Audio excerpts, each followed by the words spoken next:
Ladies and gentlemen, welcome to race 2 tonight of our doubleheader on this Thursday evening into nighttime. It is the GFS Marketplace 400 at the Michigan International Speedway on NASCAR Chase for the Cup 2005 for the Nextel Cup Series. Our chase for 8, or at least the chase for Jimmie Johnson's first career championship, is on the run. He has just over a one-race lead in the point standings all of a sudden when he didn't even have the points lead all season until 2 races ago. He has stretched over a just massive win streak for not only himself but for Hendrick Motorsports. Currently, Jimmie Johnson has 4 straight victories heading into this race here tonight. Hendrick Motorsports has 10 straight victories coming into this race tonight, with Jeff Gordon having 2 wins in that last 10 race stretch, including the last race we ran here at Michigan, and Jimmie Johnson winning 8 of those 10 races. It has just been an absurdly good season for Hendrick Motorsports. We'll see if that will continue on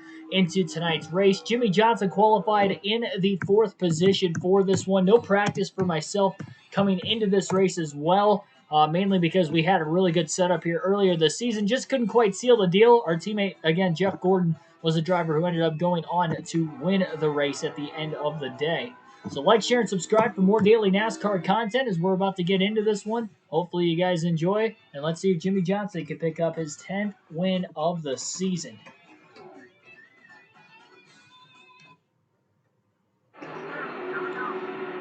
Dale Earnhardt Jr. will be starting on the pole, with Tony Stewart on the outside pole in second, Scott Riggs on the inside in third. Green flag in the air. We're underway at MIS.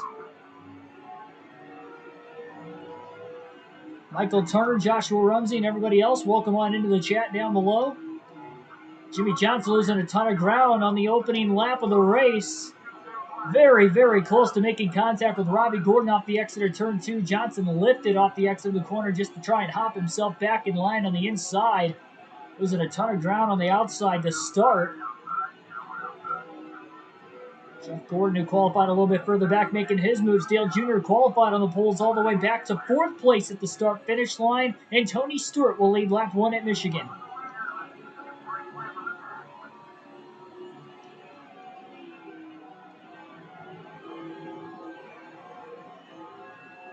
I did get the new controller. Oh boy, a little contact there with Kevin Harvick. Oh, and Kurt Busch with a bad block off the exit of turn 2. Chopped the nose off on the 48 of Johnson. Michael Waltrip going to get to the lead into turn 3. He's going to try to lead a lap. Matt Kenseth behind him in second. 3 wide now into the tri-oval. Johnson underneath Tony Stewart and Dale Jr. A move under his teammate Jeff Gordon as well. Kenseth going for the lead into turn 1. Oh, a little bit of contact with the 48 of Johnson, who gets a little bit loose on that bottom lane. Maybe being a little too aggressive in the early going of this race tonight. So lap 1 led by Stewart. Lap 2 led by Michael Waltrip, who will lead lap 3. Johnson's all over the place in the early going of this race. It looks like Matt Kenseth will lead the 3rd lap of the race. Jimmie Johnson in 2nd. Jeff Gordon 3rd. Johnson on the high side. Kenseth trying to block. Here comes Jeff Gordon down low to the bottom.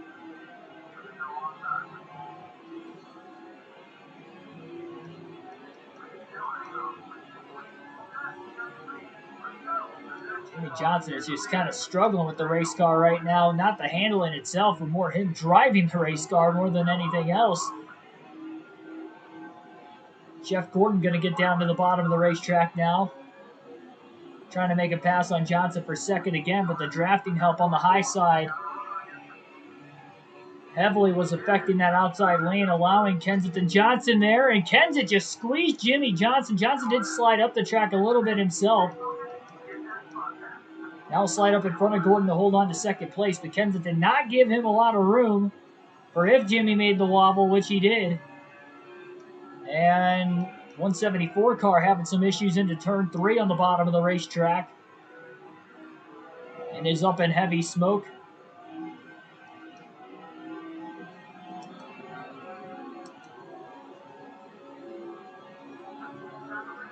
Johnson trying to get a run on Kenseth.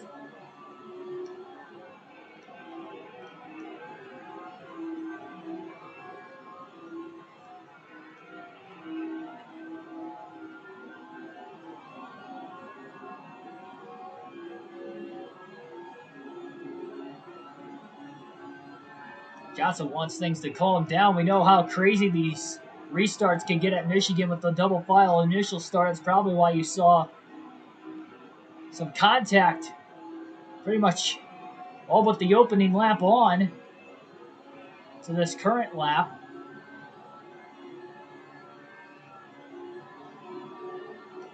Yes, thanks, Michael. Seth Taylor is in the 174 car.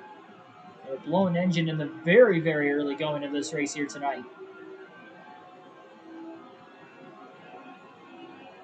Johnson's got a good handling car when he's not trying to make a pass. Matt Kenseth doing a great job hitting his marks here early on, holding off the 48. I see some similar things of what we saw in the last two races that were both 2 miles or more in length, just like Michigan. Watkins Glen on a road course just less than 2.5 miles in length, and then the Indianapolis Motor Speedway at exactly 2.5 miles in length were the last two races. Johnson drafted with Kenseth down the back straightaway. Bit of a share draft here as they try to pull away from the rest of the pack behind. It's going to be very interesting to see if Hendrick Motorsports can go on and win 11 straight races here tonight. I'm not sure what the NASCAR record is for the most wins consecutively for a single organization, but Hendrick Motorsports has to be close to breaking it if they haven't already broken it with the 10 consecutive wins they've had so far. But again, kind of like I mentioned last night at Watkins Glen, have they peaked too early? The playoffs, or I guess the chase is what it was called here in 2004, is still around the corner. We have not gotten to it yet. Will these guys be able to keep this momentum going forward? Seems like Johnson's been a little tight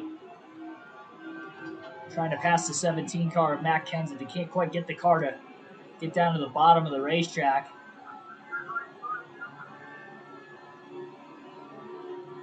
199 miles an hour into turn one. Might have carried a little bit more speed with the share draft into one than what he wanted. Tried to back it up. Kenseth just carries that speed through the middle of the corner, able to hold on to the race lead. I think a lot of that is the clean air advantage Matt Kenseth's got versus the 48 of Johnson.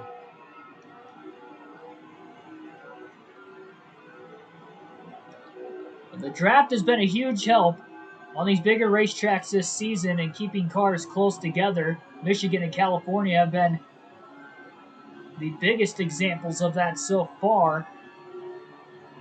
I'm sure that'll be the example again here today.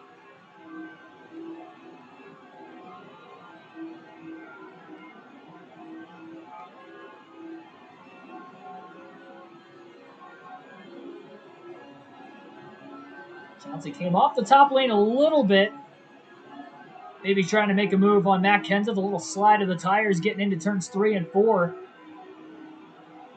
Johnson wants to make that move on Matt Kenseth. He just can't really do it right now.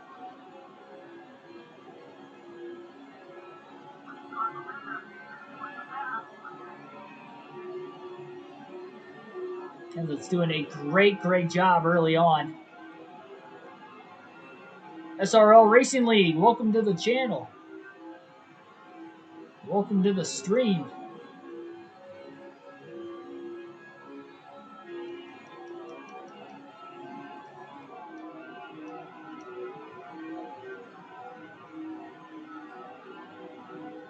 Another blown engine on the inside of the racetrack off turn 4, and that would be the 32 Pontiac of Ricky Craven.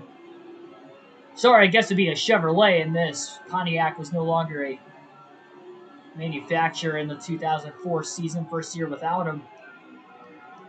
But a tough break for Ricky Craven regardless.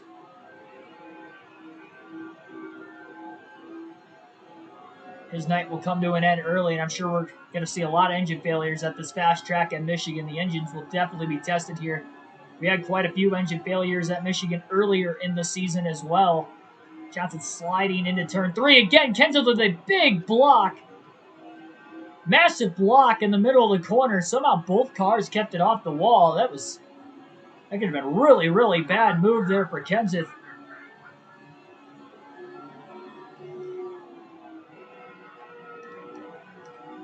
Johnson trying to get out of the gas to roll the bottom of the racetrack and does, but Matt Kenseth right there just mimicking the line. Literally, I mean, Johnson goes wide, Kenseth goes wide. See, halfway down the back straightaway, Jimmy Johnson going down towards the bottom of the racetrack. He just cannot shake the 17 as he may have overdrove the entrance that time into turns 1 and 2.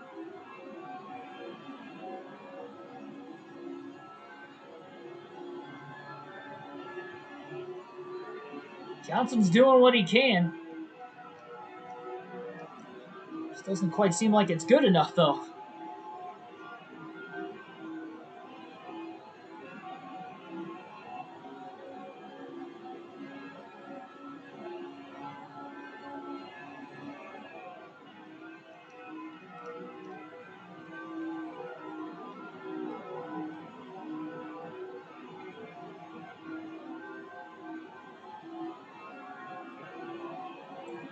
Definitely kind of similar to the very beginning of the Brickyard 400 2 nights ago, only it was Kevin Harvick in the lead in front of the 48 of Jimmy Johnson.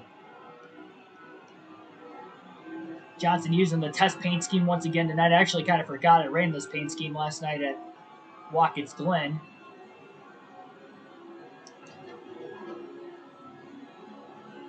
Another share draft down the back straightaway that time for Kenseth and Johnson.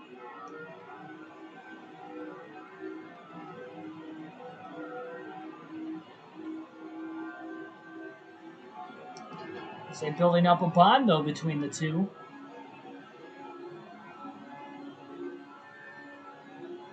Jeff Gordon was trying to cling on there about as long as he possibly could.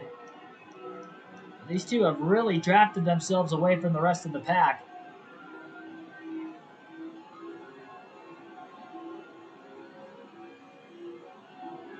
Very, very easy to do at Michigan.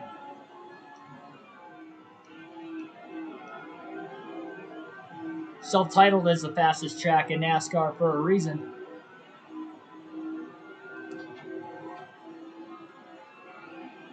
Draft definitely a huge favor in that happening.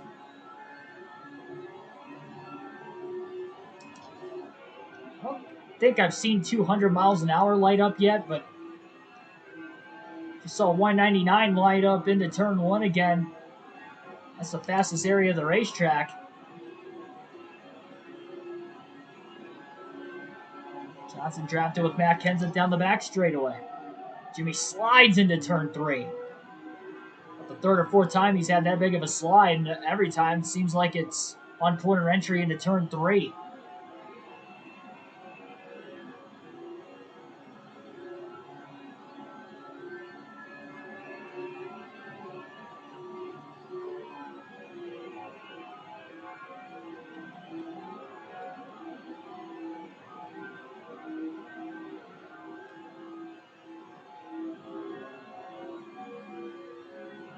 A little block on the 48 of Jimmy Johnson.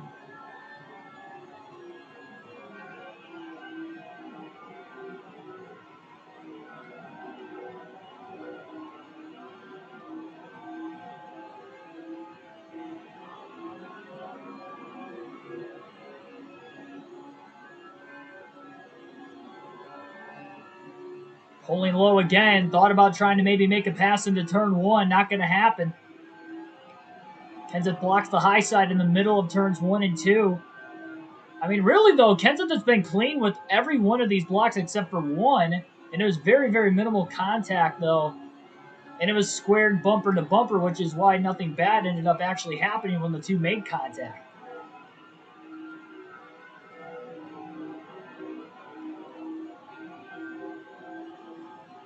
Johnson is doing what he can right now, but Kenseth has led every lap from lap 3 to lap 20.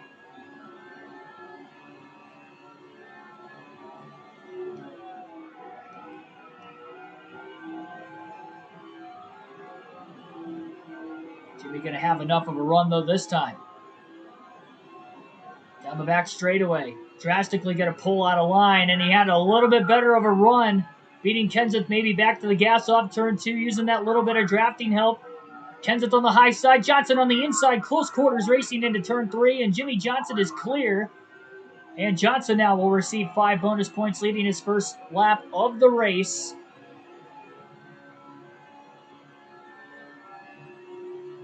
Clearing Matt Kenseth off the exit of turn 4.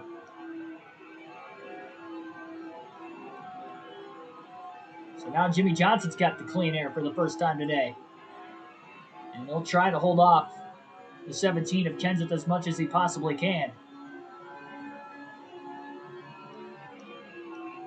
Saw 2 cautions in our first Michigan race here earlier this season. We'll see how the cautions may play out in today's race. If we don't have any, it will be a fuel mileage race.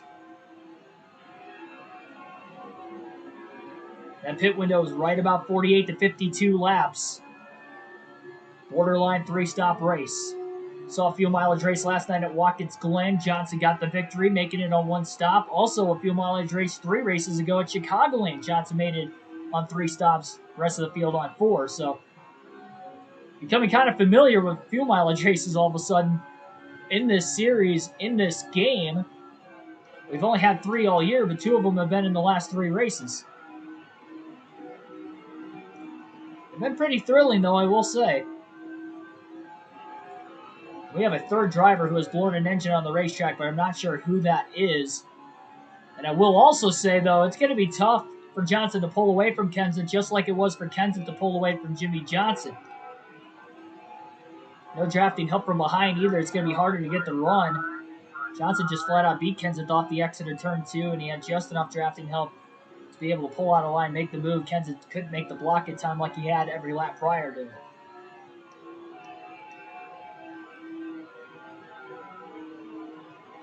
Matt Kenseth, the defending champion, of course, in the 2003 season. Jimmy Johnson will be an eventual 7-time defending champion later in his career, but we're trying to get him his first in the 04 season, which would eventually make him an 8-time champ at his career end.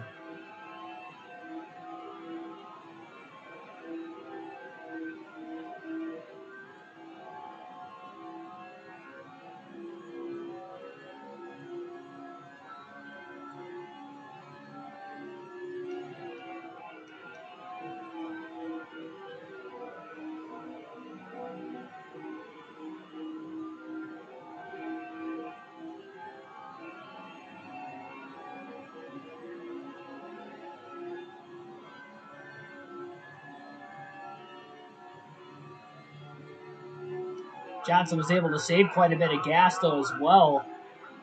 Just hit halfway on fuel. Lap 26. They crossed the start-finish line. Again, that is just how close it is going to be on fuel throughout the course of this race today.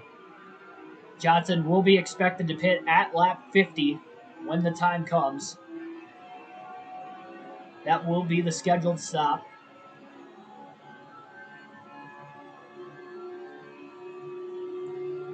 Came so close to win here earlier this season, but luckily at least his teammate was the one who ended up getting the win of Jeff Gordon.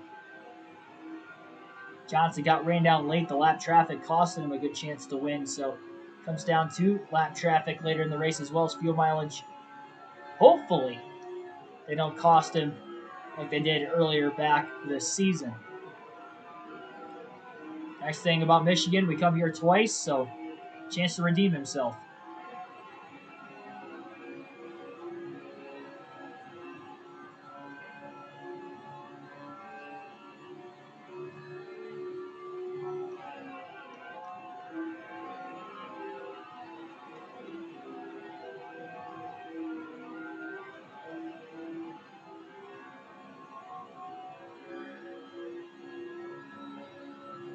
Johnson just ran his fastest lap of the race that last time by as well, 38.760.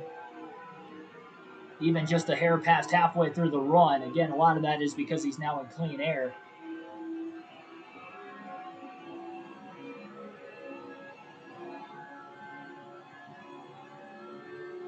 A tenth of a second slower, though, the next lap after his fastest lap at lap 28.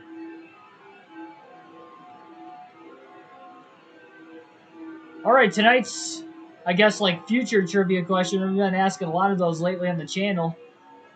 How many DNFs do you think there are going to be tonight? How many drivers do you think are going to fail to make it to the end of the race? We've already got 3 in the first 30 laps on engine failures, and I think we're going to see quite a few more engine failures by the end of the race. This being a very fast track. Seems like the 500-mile races, and then any race at a fast track like Indianapolis, Michigan, California, they tend to not do so well in the engines in these games. Pocono, too, but Pocono's not in this game specifically, so that's why there are no trips there this season.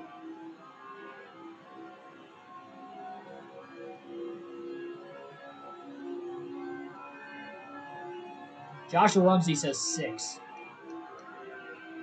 So he thinks that the trends don't mean anything right now, that there is going to only be 6 the rest of this race. Well, 3 more the rest of the race. Wow, Billy's going above and beyond there. He's saying 15.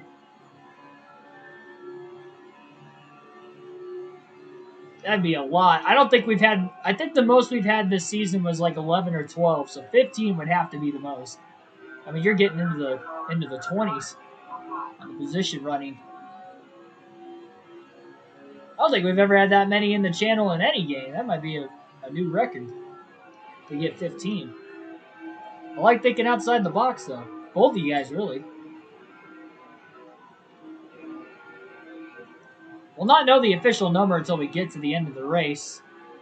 Once we stay caution-free, then all those cars are going to remain on pit road, I guess, to the end of the race. But it's going to be hard to count if we get a lot of them, too.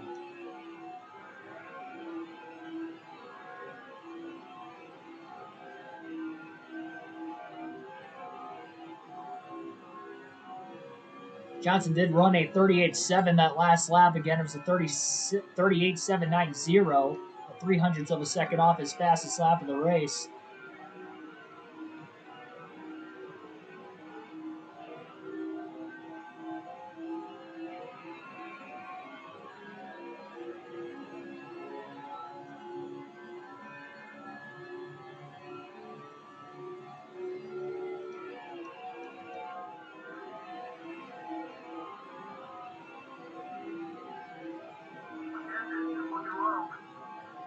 Now it was Johnson who made the move off turn 2 on Kenseth. Kenseth seemingly got back to the gas before Johnson that time, but Johnson pulled low to make the block. Kenseth's going to try the high side in 3 and 4. Not going to work out for him there. Didn't really work out for Johnson to get around Kenseth either, though.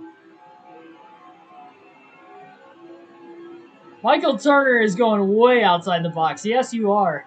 23 DNFs.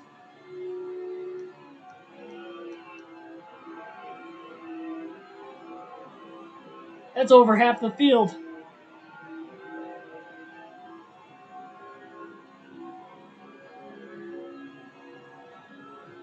All right, well, the next question is for you guys. How many cautions are we going to get tonight? Caution free through the first 34 laps. We had 2 cautions in the last Michigan race. We had 8 cautions, though, last night at Watkins Glen. A lot of drivers were having trouble trying to get through the bus stop. Overly aggressive in that area of the racetrack, causing a bunch of accidents, especially on restarts.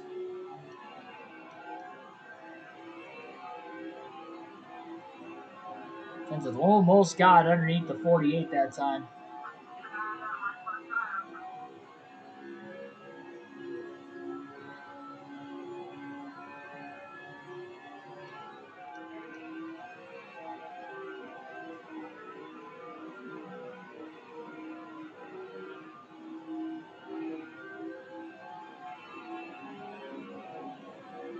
Billy says 5. Joshua's going with 2.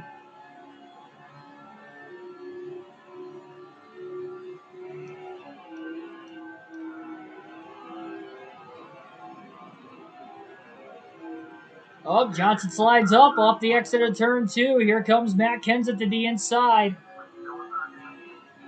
Oh, he's going to have a major advantage here into turn 3, and that might be the way. Matt Kenseth is going to get back to the lead, and it is. Off turn 4, Kenseth is clear, and he's back out in front at Michigan with Jimmy Johnson in second place riding behind him. Johnson going to try to cross him back over, though, to the inside. Into turns 1 and 2, and Johnson will pass Kenseth right back. Jimmy blocks Kenseth to the bottom there, so Matt was not able to get a crossover move. A double cross.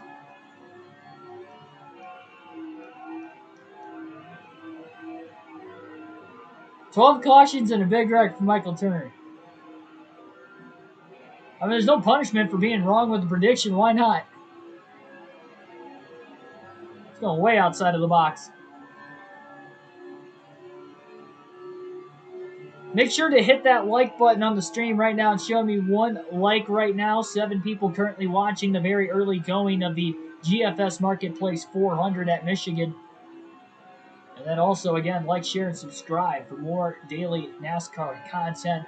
NASCAR 21 Ignition will be released to me as well as many others on October 26th for those who pre-ordered before the deadline, October 28th for those who did not pre-order it, but we will be live streaming October 26th next week, Daytona 500 Season 1.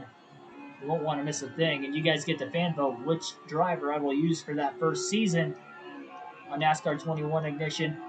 And if there's no actual season mode, we'll do our own season mode. I will do the points myself. I had to do it for NASCAR Heat 5, so it doesn't really bother me, I guess. Well, it bothers me, but I'm not going to act like I haven't done it before. And we will do a custom schedule season on our own there as well, which I've been in the process of kind of finicking with it if we do end up running one. If there's an actual season mode and it doesn't allow custom schedules, we probably won't do it. But right now, though, that's what we're planning on.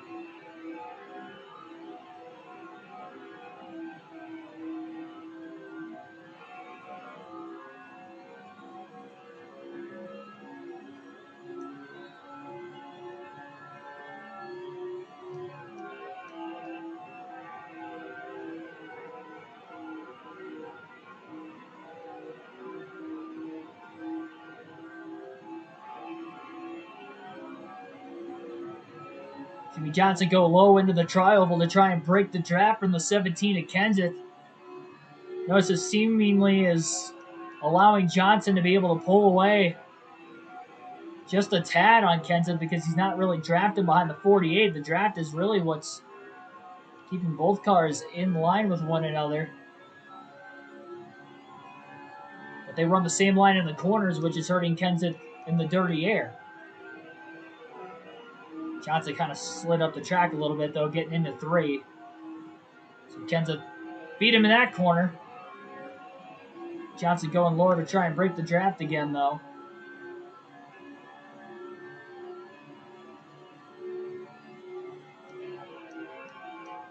Doing his best to build this lead out as much as he can. So you're basing everything off the trends then. 60 DNFs, 2 cautions. Yeah, 2 cautions has been pretty normal for most races this season, especially recently. I know I stated we had 8 last night at Watkins Glen. And then a few races ago, we went caution-free for only the 3rd time this season at New Hampshire. Johnson again breaking the draft in the tri-oval. Kenseth got off turn 4. He didn't go down to try and draft off the back bumper, the 48, so he couldn't really continue to close off 4.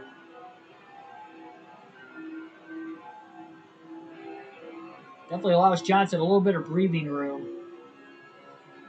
on corner entry. He doesn't have to worry about the 17 car making a big dive on him. Definitely going to have to remember that for late in the race.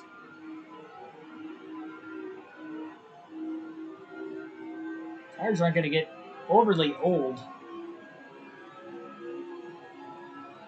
And Johnson going low.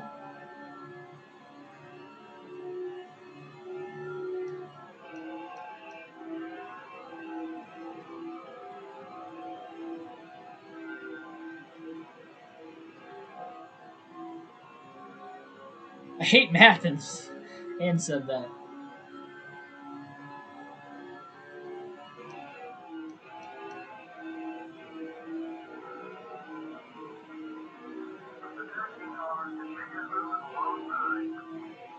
Be interesting to see when the 17 of Kenseth ends up pitting.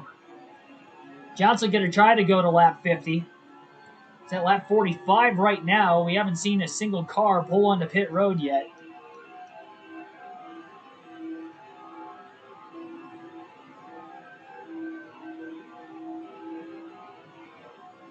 So between the three down in the chat that have made the predictions, Michael Turner's gone the furthest outside the box. Joshua Rumsey has stayed the furthest in the box, and then Billy Kramer's kind of playing right in between you guys with his predictions.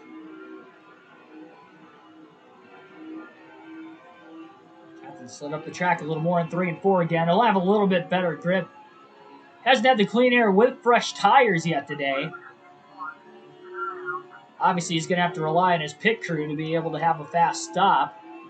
For those of you that watched the race earlier today, the first race of our doubleheader tonight, it was the Busch Series at Darlington. And I know it's not Jimmy Johnson's season there. It's driving as Kevin Harvick. But Harvick's pit crew made a mistake under the first of only 2 pit stops in that race. And, well, if you even look back at the last race we had this season, Jimmy Johnson's pit crew made a mistake. That was a big block by Johnson in the middle of 3 and 4, but he was able to clear Kenseth barely. And now Kenseth stays low, trying to get a draft off Johnson in the tri-oval, at least initially. He is right there into turn 1.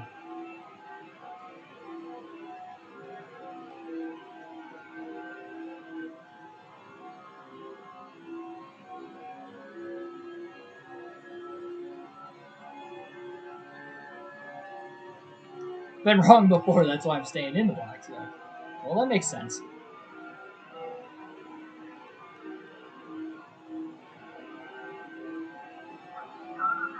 We do have quite a few cars on pit road currently at lap 47, coming to lap 48 for the leaders.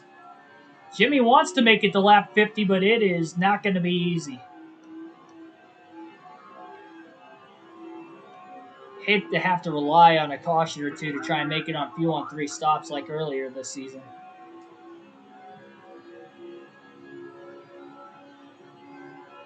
Matt Kenseth may pull the pit road this time. A short pitting, that might get him out ahead of the 48 of Johnson. Kenseth is underneath Jimmy, but he is pulling the pit road as expected. Johnson will stay out of the pits this time by trying to make it to lap 50.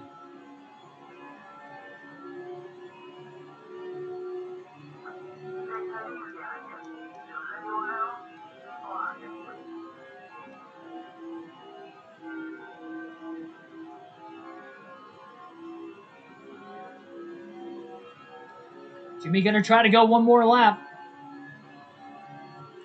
Very long track, though, at Michigan. 2 miles. You do not want to run out of fuel here. It's a long way back to pit road. I guess the best situation to do it would be the beginning of this race, the first quarter, which we are in right now. Johnson just hit lap 50 at the start-finish line. Matt Kenseth coming out of the pit lane. See if he's going to pull up and slow Johnson down at all. Nope, he's still trying to get up to speed, so Johnson will scream past him on the outside. Johnson going to make sure he gets down to the bottom in time into turn 3. And now Jimmy Johnson will pit this time by coming to lap 50. So Johnson made it to his point, at least this time around. Got to make sure he doesn't speed, and did not. Perfect pit road entry. Didn't even lock the tires up either. 4 tires and fuel. No adjustments for the 48 of Jimmy Johnson for the first pit stop of the day.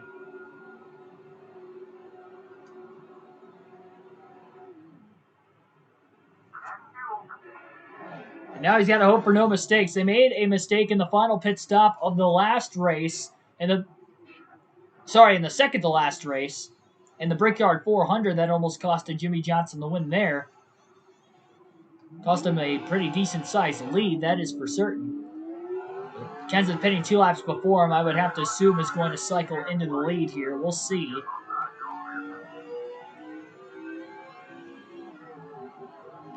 Tony Stewart's still on the racetrack. He's taking it a lap further, so he is probably the best on fuel of anybody. Johnson on the bottom of the racetrack right now. Here comes Matt Kenseth on the outside. Is he going to be able to clear Jimmy Johnson? Nope, not quite. Johnson barely beats Matt Kenseth, and that is a testament to the 48 pit crew, because Kenseth pit 2 laps before Jimmy Johnson did. And Johnson still barely cycles out in front of the 17. Ward Burt was able to get a lap led in there as well during the cycling of green flag pit stops in the 0.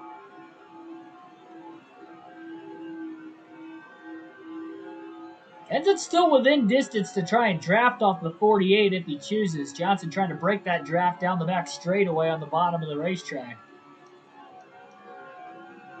Just barely, Jimmy Johnson cycles through with a faster stop than Kenseth. A lot of that was the pit road entry, too, for Johnson. He pushed the issue, never locked the tires up either, though. Which, I mean, it's fine to lock the tires up if you're going to change them as long as you don't spin out, obviously, but hopefully 2 pit stops remain in this race.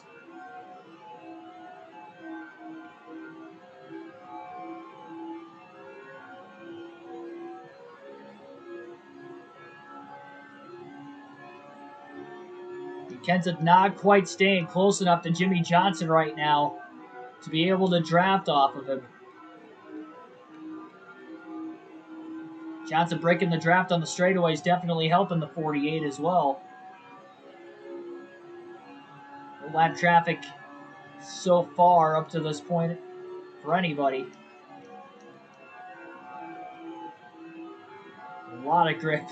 A lot more grip in the car than what it did last time. It's always nice at these EA Sports games. You come off of pit road, you got fresh tires. The car feels so much better. Like any track. It just, like, the drive is so smooth if you have the right setup.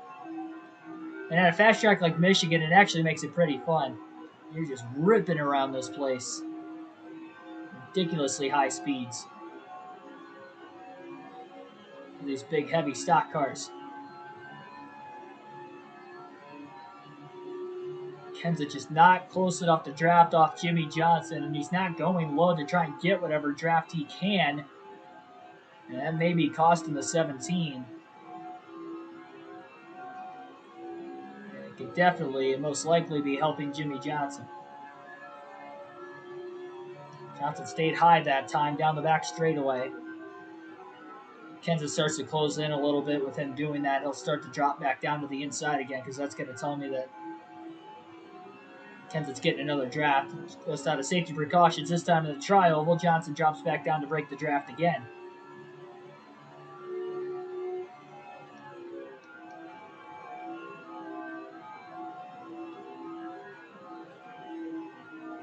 Down goes Mahomes.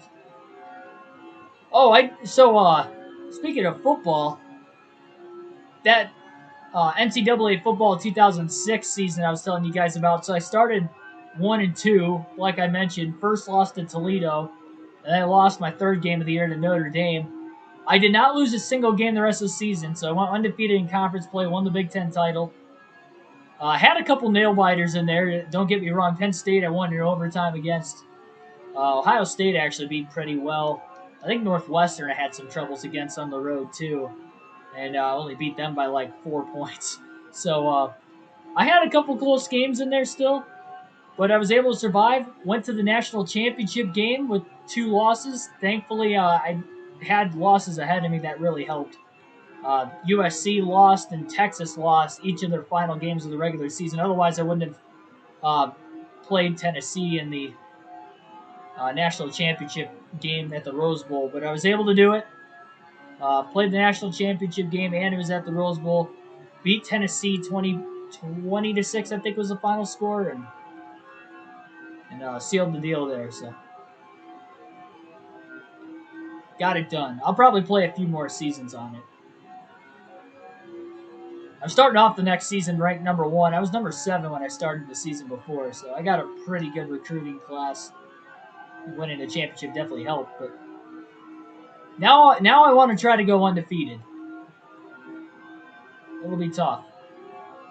See, I lost my games at the beginning of the year, too, so I got really lucky. And I also got lucky they were against good teams because Toledo ended up being ranked. They only lost one game the rest of the season. And then Notre Dame was, ranked when I lost to them as it was, and then I think they finished inside the top 20 as well. So I got lucky I lost to two pretty good teams, even though they're non-conference. And despite the fact that one was a MAC school. So I'm thankful that Toledo just wasn't a garbage team. It at least lost to a decent team.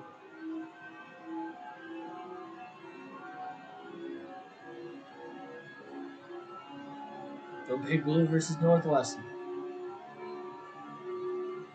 Yeah, they're playing each other this weekend. My dad said he could have gotten tickets to the game, but I have to work, and I told him I wasn't going to be able to get off of work for it. Not only a couple days in advance, so that's a bummer. If it was a night game, I would still go after work, but it's at noon. I don't get off till 4:30. It's just not possible. And even night game, if it's at 7 o'clock, I got to leave straight from work, and I'll probably get there like 45 minutes to an hour before kickoff, which is it's risky. It's hard to find parking there because that place sits over 100,000 people, so it's pretty hard. I got there for a Michigan game once, and we almost missed kickoff and we got there like an hour early. We were just driving around. There was like no parking available. Our usual parking lot was full because usually I try to get there like 2 hours before. Where we ate for breakfast in the morning back around where I lived, they were a little busy and we didn't get our food as quickly as we usually did, and that kind of put us behind schedule.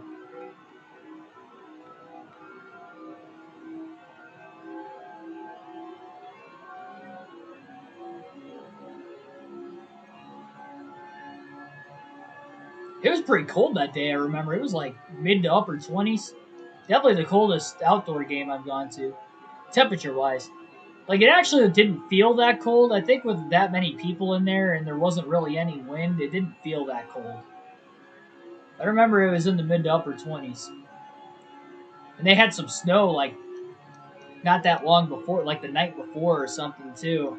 Like, they had the streets plowed off, but there was some like snow like underneath the bleachers still like here and there, so like my feet ended up getting wet. My feet got cold by the end of the day, but I think that's because my shoes got wet.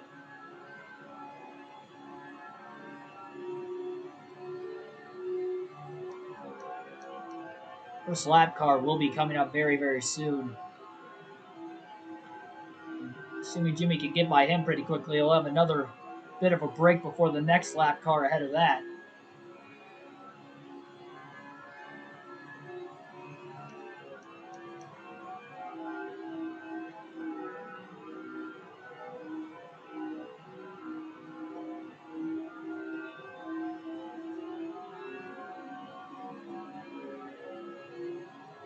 Well, hopefully by the time you end up getting it, they'll have most of it patched up, so I guess that's a bright side for you, Michael, if it's not most of the way completely patched up by the time next week rolls around.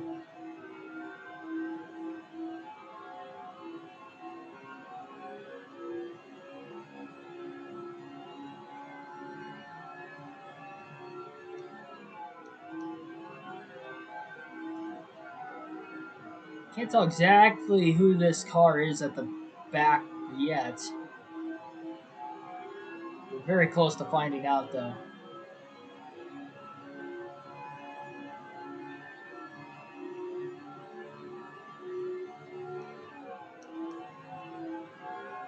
It's a 144 car.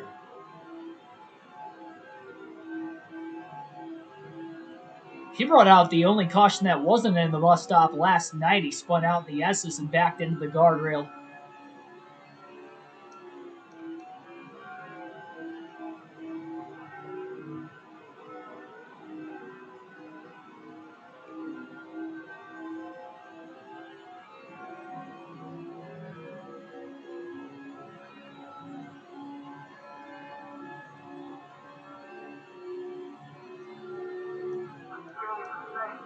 Florida State plays UMass this weekend. Oh my goodness. There might be a slaughtering. Even though Florida State hasn't been that great the last couple of years. But compared to normal Florida State. Johnson got a little loose off turn 2, trying to keep the car pinned underneath the 144 car, but he will clear him. By the time they made it back down into turn 3, Michigan, a wide enough of a racetrack, definitely helped him out. Breaking the draft to the inside.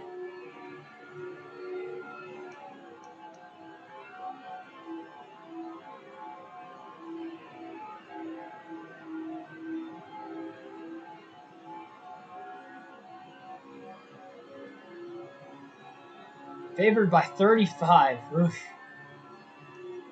Yeah, that's gonna be a it's gonna be a mess.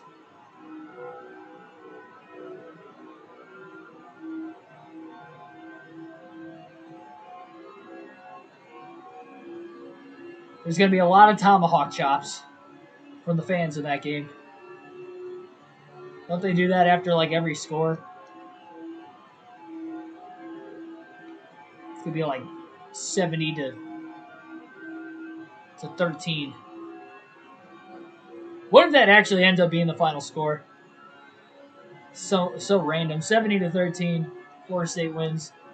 I don't know what UMass's team is. Maybe they're one of the better teams in their conference. I really don't know.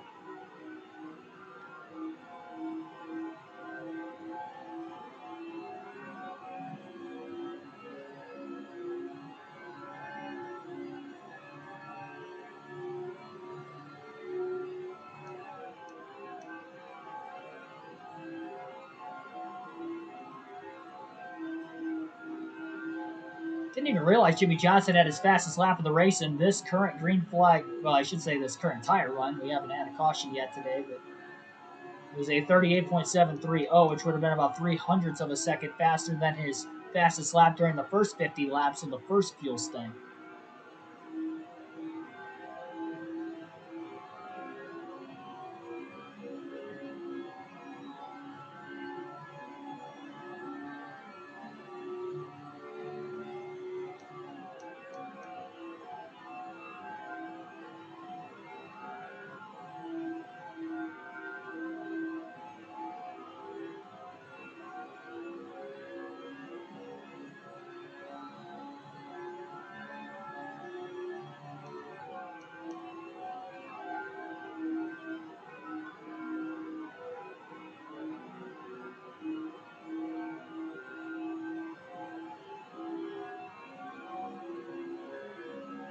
Last time they were favored by that much, they lost to Jacksonville State. Oh, jeez. That's not a good stat.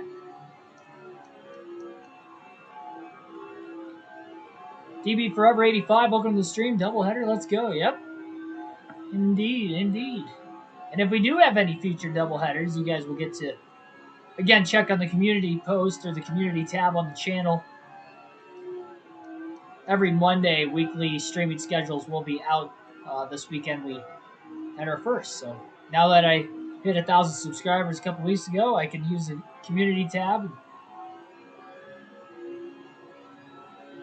We'll be seeing some regular posts coming up here over the next week before NASCAR 21 Ignition releases. We'll have a schedule release for our custom schedule season whenever I end up deciding to post that. Still making some fine tweaks on it. Maybe you'll see it tomorrow.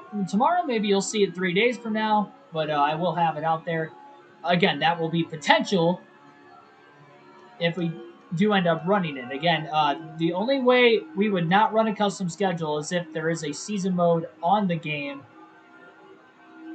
Because if I can get out of doing the points myself, I will. But if there's no season mode at all on the game, then we'll just do race now. We'll have our own schedule. I'll do the points myself for all the drivers. Keep track of statistics like I did for that NASCAR Heat 5 final career mode season. And for the championship mode season as well on NASCAR Heat 5.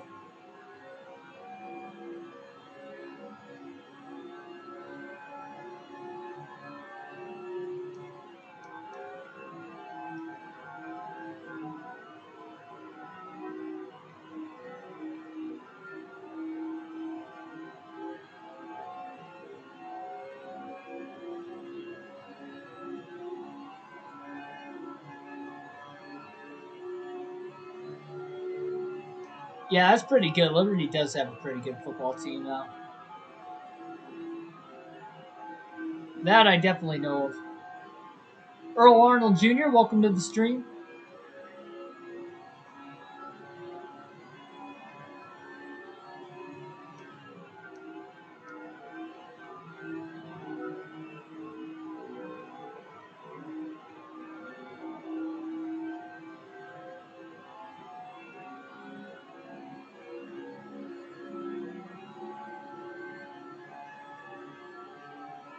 Lonnie McKinney is the next lap car. Jimmy Johnson will catch. Oh, McKinney just pulled down to the bottom right in front of Jimmy Johnson in the middle of 1 and 2. Johnson has about a 1.4 second lead. Now he's underneath McKinney down the back straightaway. Lap 75, so I'm assuming halfway on fuel will be the indication here very, very soon. Oh, that is not good at all. We just hit halfway on fuel at lap 75. We're trying to make it to lap 100. That is not what I wanted to see. I was hoping we'd catch it next lap. See, the last time through, it was lap 26 down the back straightaway we hit halfway on fuel. That time, it was in the middle of 3 and 4 at lap 75. Not as good at fuel efficiency, and I think a lot of that has to do with Jimmy Johnson leading more laps. In fact, leading every lap during this current fuel stint versus the first fuel stint of the race. He was kind of running behind Kenseth there the first half of the run, saving some gas in the draft, so maybe he might consider trying to draft behind all these lap cars. He may struggle in lap traffic doing so, but I mean, he's going to have to start to think about saving gas, because if he waits till the end of the race to try and save a couple laps if the time comes, and if we don't get a caution, he's not going to be able to do it. This is a 2-mile racetrack. It takes a while just to save 1 lap of gas.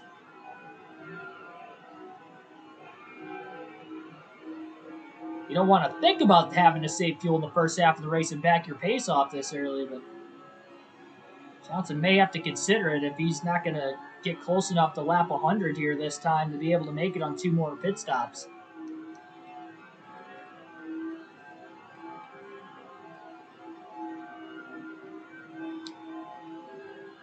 He has won 2 fuel mileage races, in fact, the last 2 fuel mileage races this season, but with the Hendrick Motorsports win streak on the line, Jimmy Johnson's win streak on the line, it may be in jeopardy here tonight at Michigan.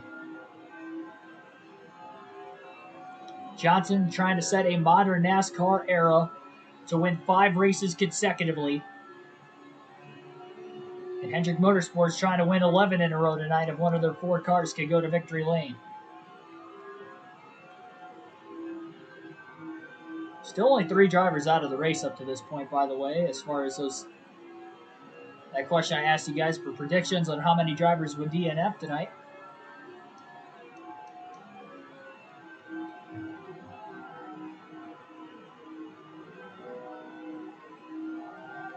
Boy, Johnson overran 3 and 4 a little bit. Sideways, getting half the car down on the apron.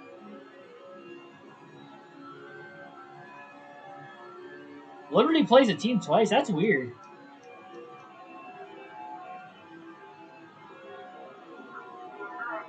I mean, unless it's like a conference title game. I mean, that's one thing. You see that happen all the time. But usually not in the regular season, though. Especially well, I guess it would have to be non-conference if it wasn't unless it was a conference title game.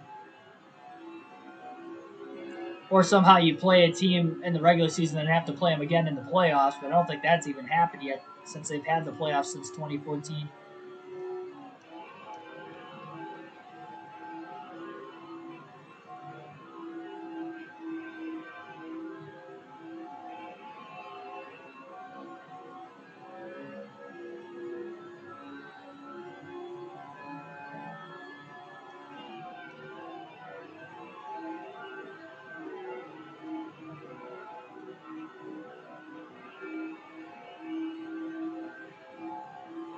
We'll say Johnson, for the most part, has been pretty consistently in the 38-second lap barrier tonight. Ran a 38.7 that last lap, even in the second half of the fuel and tire window. The current one, at least.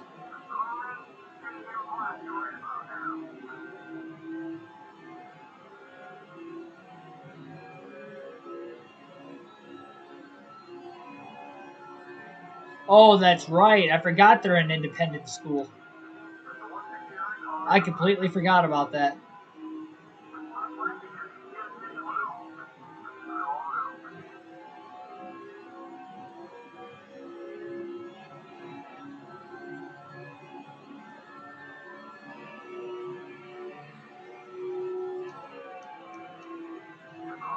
.169 car trying to cross Jimmy Johnson over. And he may get underneath him off the exit of turn 2. Briefly he did, but Johnson throws the block down the back straightaway. Really low entry into turn 3. Johnson had to back the corner up a little bit more to be able to get the car. Not drift all the way up the racetrack, though. Him battling the 169 car to put him and keep him a lap down. They're starting to allow Matt Kenseth to eat into the lead on the 48 car as well. And again, the 169 powers into 1 and 2, down to the bottom. And he clears Jimmy Johnson this time off turn 2. So they are crossing each other over back and forth. Johnson back to the bottom into turn 3, trying to get back around Jimmy Lane. Clears him. But now it's down to a 1.1 second lead. So it was 1.7, nearly 1.8.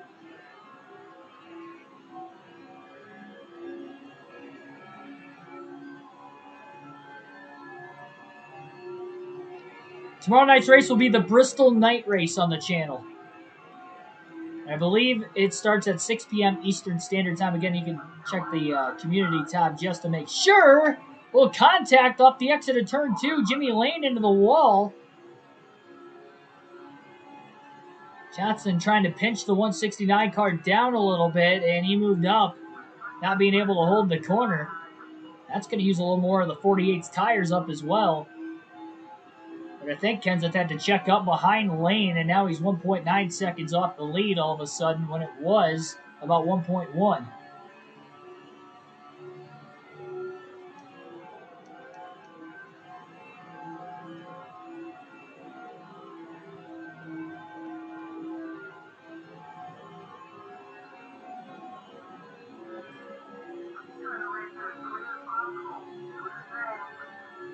But anyway, yeah, the Bristol night race is the next race of the season tomorrow night on the channel. And again, I believe it's 6 p.m. Eastern Standard start time. It might be 7, but I believe it's 6. I'll have to go back under the community tab at the end of the stream just to double check, but I'm pretty sure it's 6. Johnson got around Kyle Petty pretty quickly, but now Petty's going to try to cross over Jimmy Johnson. And he clears him. Johnson is not having his way with lap traffic right now at all.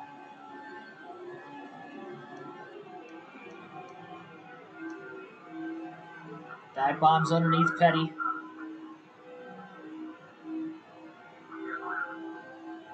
Got to be frustrated for Jimmy that he's got a much faster race car.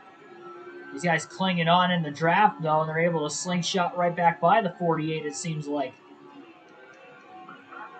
Got a quarter tank of fuel left for Johnson. It is 6. All right, thanks for checking the community post there, Michael. So 6 p.m. Eastern Standard Time tomorrow, Bristol night race.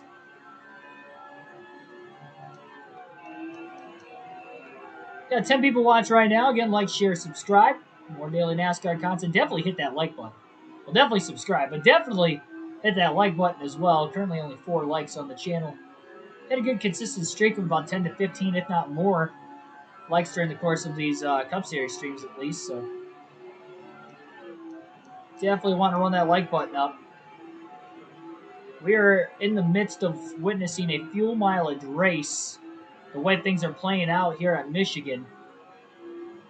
May go caution-free, or at least has been caution-free to this point. If it stays caution-free, it's going to be very close on fuel for, we know, our driver, Jimmy Johnson, as well as pretty much the entire field. I will say, though, remember, Tony Stewart, Ward Burton, those were the two drivers, two of, I believe, four drivers who had stayed out to lap 51. Those were the last of the drivers that pitted. Johnson pitted at lap 50. He had a few cars follow him onto pit road then. Kenseth, who is in second place right now, 1.3 seconds off the lead, he had pit at lap 48. So he's probably in the least likely of circumstances and being able to try and make it to the end. We got one car down on the apron of the racetrack. That would be the 42 for Chip Ganassi Racing. Jamie Mcmurray has blown an engine. Now the fourth driver to have an engine failure in the first half of tonight's race. But it is the first one since before lap 30. Man, those guys are... I don't know if you guys can see it, but I can barely see it. They were 3 wide on corner entry into turn 1 towards the tail end of the lead lap. You got Chad Coleman in the 137 car. It'll be the next lap car in front of the 48 of Johnson. Johnson going to draft with him down the back straightaway here. Made Johnson's car a little tight, though, getting into turns 3 and 4. Now he pulls to the bottom off the exit of 4. Back up the track and to try to side draft the 137. Now pulling away from him a little bit.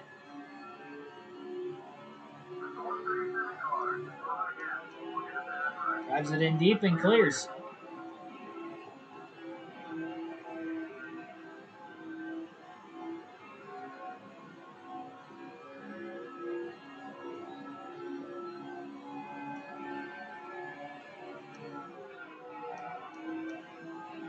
He slides into 3.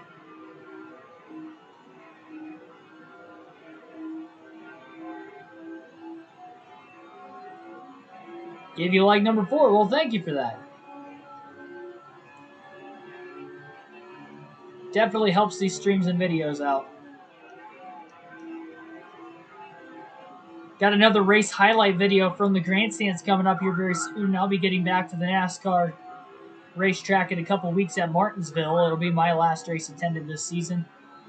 I've been missing the track. I get so accustomed to going to all these races. I've been spoiled with it, yes, but you know, when I go like 7-8 weeks in a row without seeing a race in person, it does kind of like drive me a little bit. Like, it's nice every now and then to watch it on TV to kind of change it up, but it's like, man, you get that itch to go back, and there's just nothing quite like going to see a NASCAR race in person.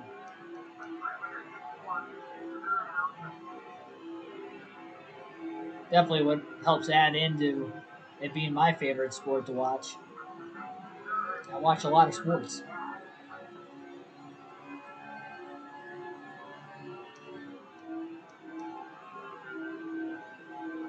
And you got NASCAR 21 Ignition next week as well as the week of the Martinsville race. So big week on the channel next week. Probably the biggest we're going to see on the channel until we get to Speed Week at Daytona. Get to see my first ever Daytona 500.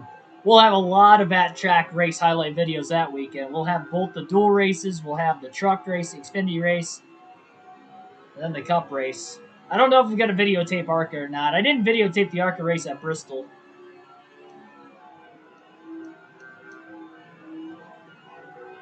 I kind of got there like right on their pace laps. And then we were kind of watching, and then they had their first caution, and then we went to our seats after that. So I didn't have the camera rolling at the time because I missed the start. I didn't bother doing the rest of the race. We'll probably end up doing it for Daytona. Why not? As long as I get to my seats in time.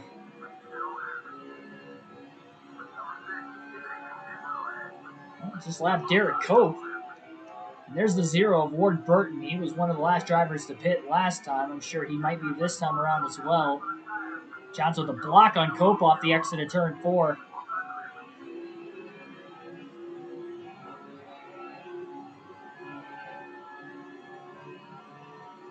Is FedEx St. Jude on this game? No. FedEx didn't come into the sport until the next year in 2005. So there's no FedEx paint schemes or sponsored cars in this game in both the Cup or the Busch Series.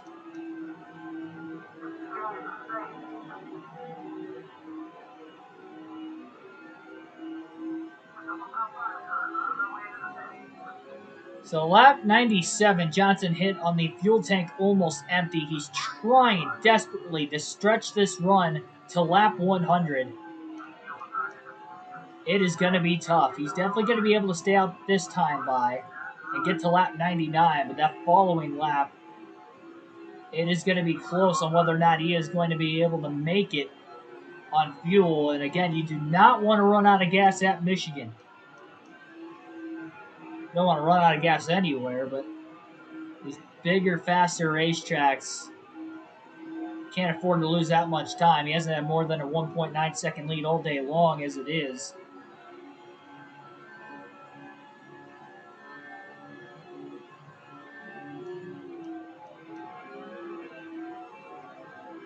Oh, you meant the golf game. Well, never mind then. That's not a question for me to answer. Well, Johnson's going to stay out this time. He's going to risk it. Try to make it to lap 100.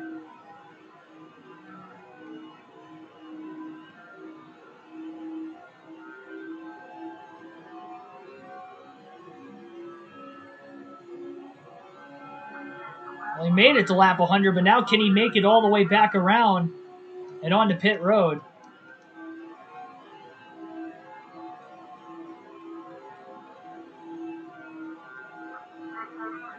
Derek Cope coming out of the pit lane. Johnson races by him on the high side. He'll pull down to the bottom to make sure that he lets everybody know that he is going to be pitting this time by. And he's out of gas in the middle of turns 3 and 4. So he ran out just shy. That's about how short on fuel he is to the end of the race. That'll cost him a little bit of time, but not a whole lot, as Johnson is able to coast it onto pit road, no problem. 4 tires and fuel coming up for the 48 of Johnson. No adjustments once again. Second of hopefully only 3 pit stops in the race today. And we are officially halfway home in the GFS Marketplace 400 at Michigan.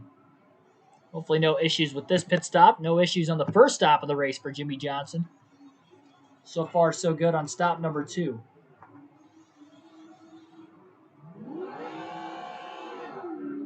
And there goes Kenseth out of the pit lane, so that's how much time Kenseth was able to gain on Jimmy Johnson. Kenseth made it an extra couple laps that running, went about 52 laps that run, comparative to the 48 of Johnson.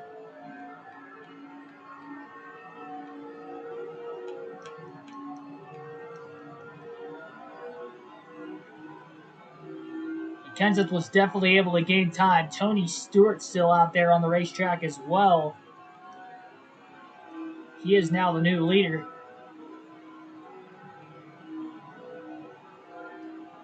When will Stewart hit the pits? Kenseth likely going to try to block the 48 of Johnson right now. Jimmy's just going to kind of sit behind him. Looking to make the move into 1 and 2. Drove it in really flat, really deep. Kenseth took the block. Johnson at least was close enough to be able to draft the 17 car, so he's not going to get away, but this is very similar to how the first run of the race was going.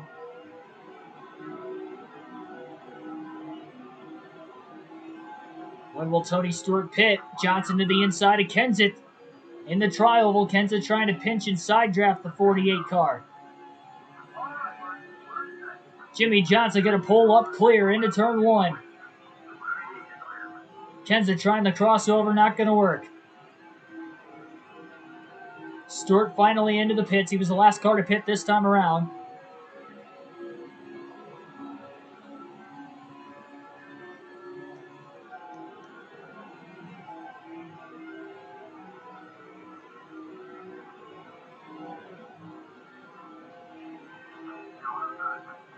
Couple lap cars. Mike Murphy and Bobby Boone. Johnson clears Murphy.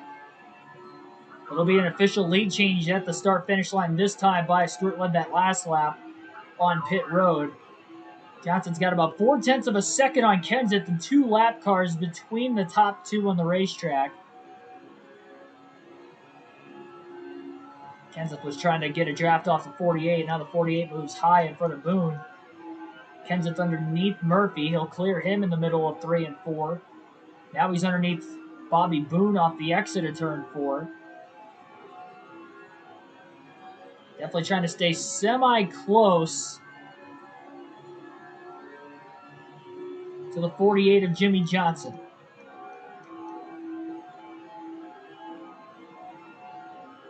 It's definitely going to be one of the more fun caution-free races you'll ever see in a NASCAR race because, again, the fuel window is going to be dicey. And Kenseth, we know, is pacing himself equally with Johnson right now. But Kenseth also did make it 52 laps on that last run versus Johnson making it 50. So you would think Kenseth was able to save enough in the draft. Johnson was not. Johnson's leading again here. It's going to be tough for him to get to lap 150 and then eventually to lap 200. But he's got to try it. That's his best chance of being able to make it to the end on gas to the end of this race. And it's going to be a lot of fun to see this unfold. And the way this race pace has gone so far, it's going to fly by in getting there. We're probably right around an hour, probably less than an hour away from the finish of the race.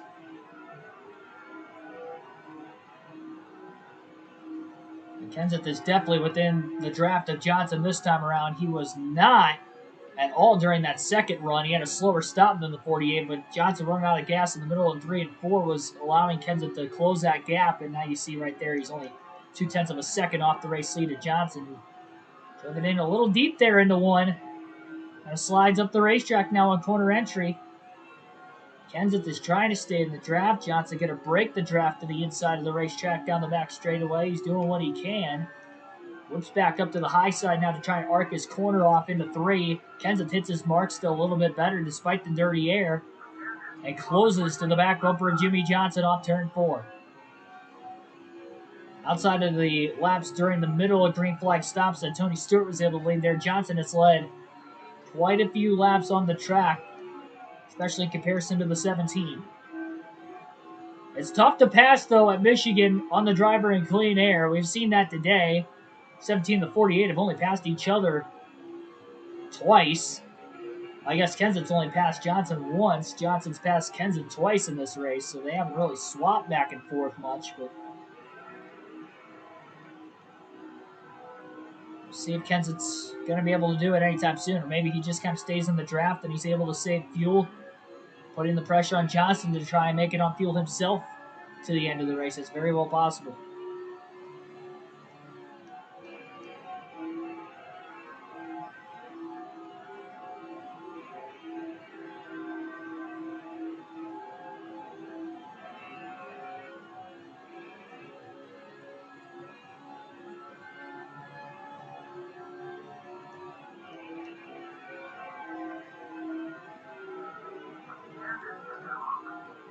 Kenseth looks low, not going to get there.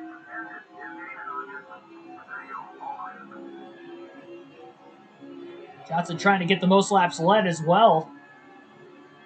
Probably why Kenseth isn't really trying to save gas right now. He's trying to prevent that from happening. Remember, he led a lot of laps early in the race. Nowhere near as much as the 48 currently. Johnson leading every lap during that last fuel run. Split almost down the middle, though, the first fuel run of the race between the 17 and the 48 car.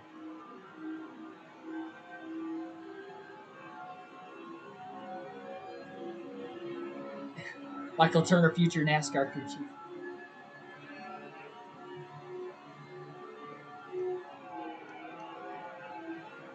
Yeah, we definitely burned more fuel in the second run than what we did the first.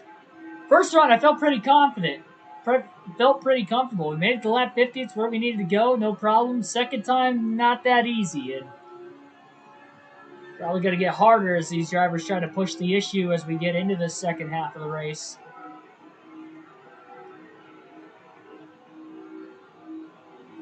going to be fun for you guys. It's going to have all of us on the edge of our seats, including myself, when we get down to the nitty-gritty at the finish.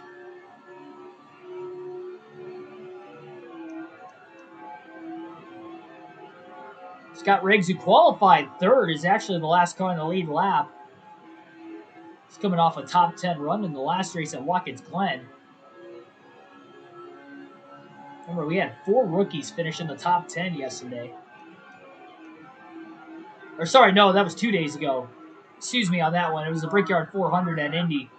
We had 4 rookies in the top 10.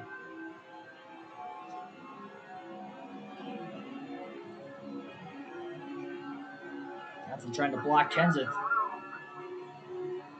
Wanted to draft off of Riggs to save every little bit of fuel he could, but he couldn't do it. Kenseth had a good run on him off turn 4. Riggs stays wide. And Kenseth got caught behind Riggs off the exit of turn 2. Johnson was able to clear Scott Riggs. That puts a lap car between the top 2. Kenseth goes low into 3. He'll get underneath the 10 car. Buy Johnson a little bit of time, and he'll pull ahead about maybe 2-3 car lengths or so that last lap.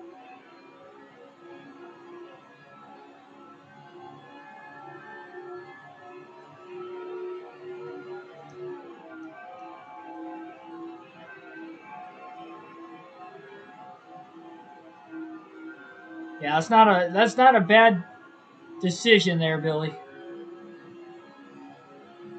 Probably be cheaper by then too. I would assume there's probably going to be a Christmas deal or something with games that you could probably get it for like $30-$40. The game does not look worth $60. It looks like a $40 game at best, off the looks of it. I think because of the graphics, yeah, I'd say $40, but because the graphics are that good. But I mean, the graphics don't mean anything if the game plays terribly. In my personal beliefs and opinions. Johnson trying to gain that little bit of lost ground. Getting caught behind the 10 of Riggs. Kind of struggling to do so right now.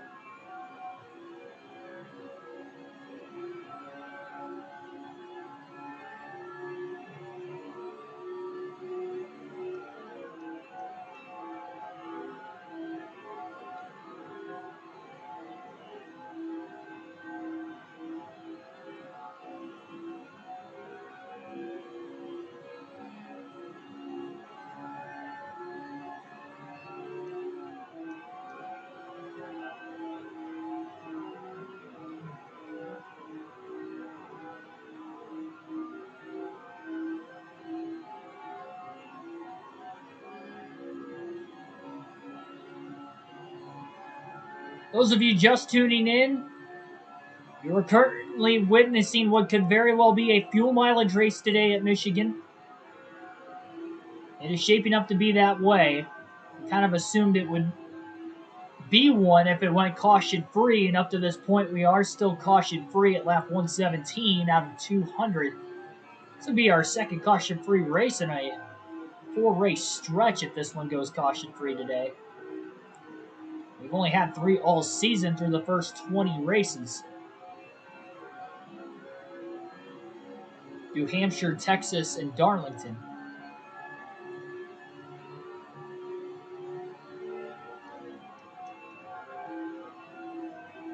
Petty Enterprise or Spire Motorsports, yeah, for sure. I'm debating on if I want you guys to... I saw that you could pick whatever team you want to start off in the Cup Series. And I'm choosing... I'm choosing either the 33 of Penske because it's a set ride, at least of one of the however many cars there are for whatever team you pick. And Penske would be the 33 car, so that's why I'm thinking Penske. Be a teammate with my man Ryan Blaney.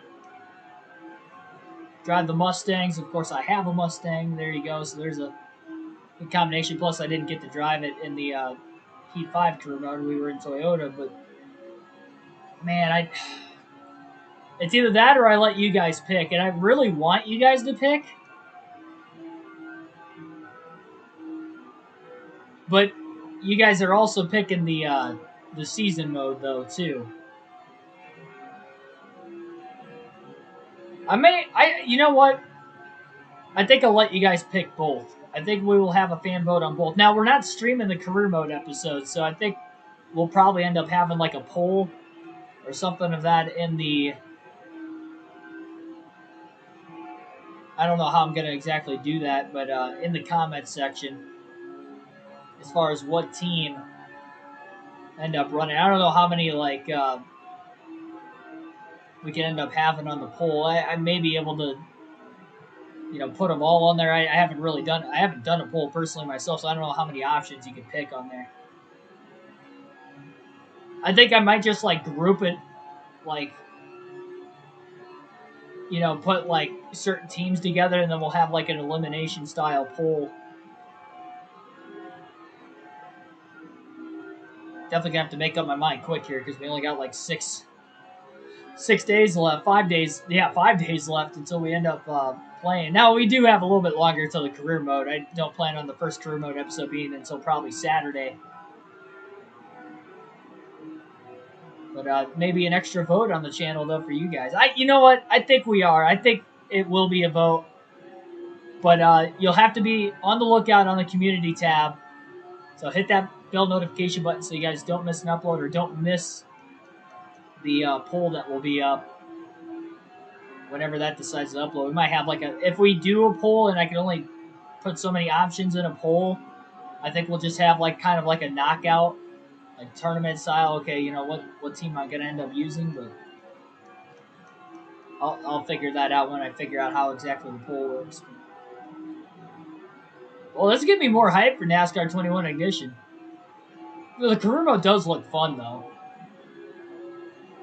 I mean, it kind of stinks that if you have the right setup, driver rating doesn't matter, so you can take a Rick Ware car and probably run really well at anywhere you go. But I mean, all the features in it outside of that though look really solid from the very little I've seen.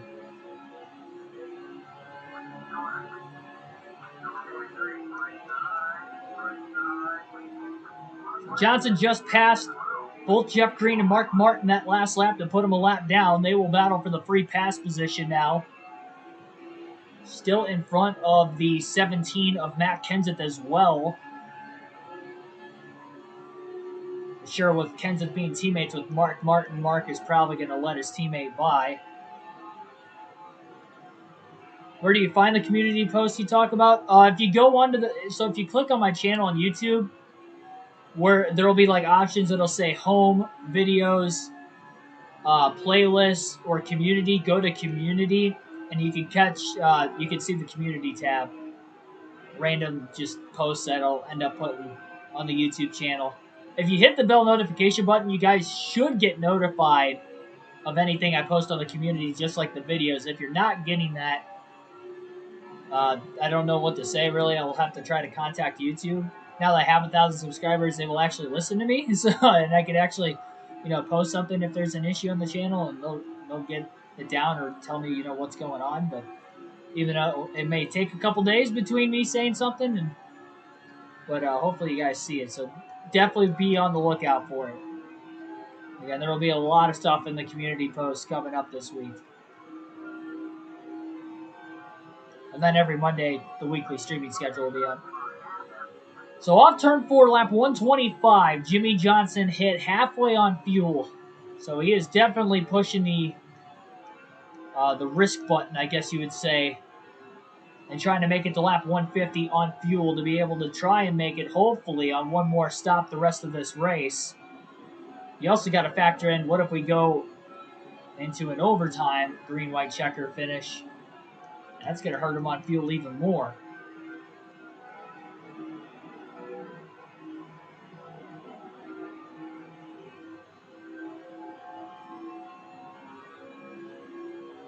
Got none about posts. You talking about like notification? You haven't gotten any about a post?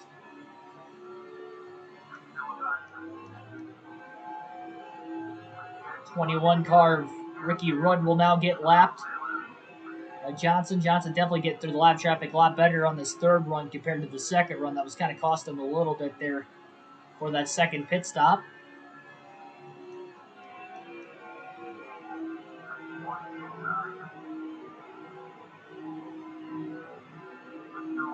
Ricky Rudd to the inside right when I said something. Rudd's trying to cross Jimmy Johnson back over again. Johnson makes a mistake off turn 4. Rudd clears, and here comes Matt Kenseth.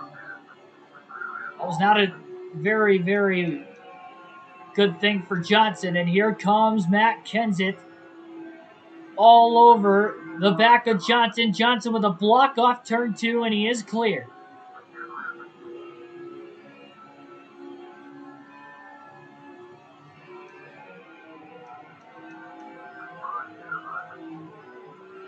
Well, things you haven't gotten a notification about. That would make sense why I've only seen like 5 likes or 2 likes on that stuff, because I would assume you guys might have seen it. Like, I get notified on community posts with like other channels, so I don't understand why.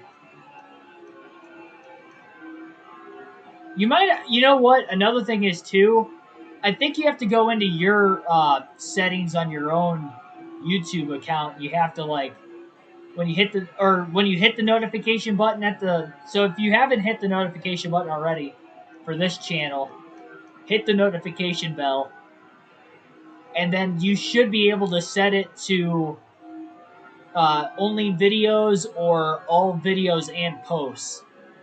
And if you put it to videos and posts, then you should get notified of the post, if I remember correctly. That might be a problem with it.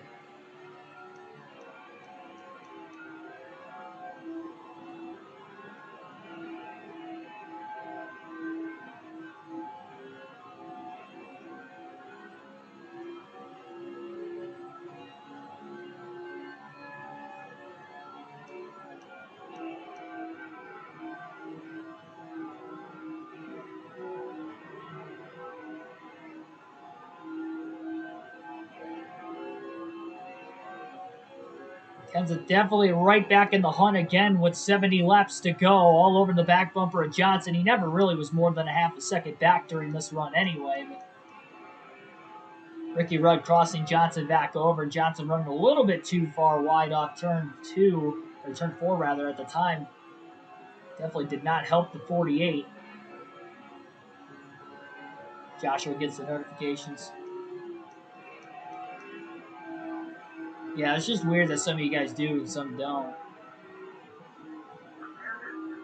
You definitely won't want to miss out your chance to vote on both career mode and championship mode. Try to make it a different team. Like, if you vote, or say, you know, a vote is won in the career mode for a specific team, don't pick a driver for that team as well to use for the season mode. So, like, if you guys choose for me to run as Denny Hamlin, I don't want to run Joe Gibbs Racing in the career mode then. I'd like to keep it different.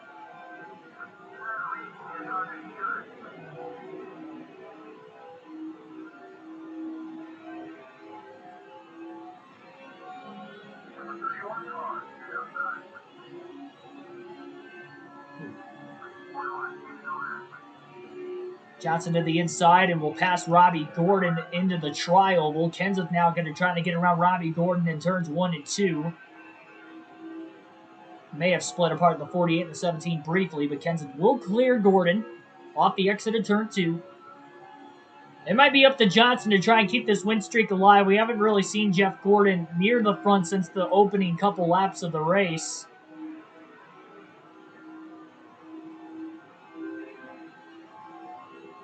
We know Tony Stewart's plenty good on fuel to the end.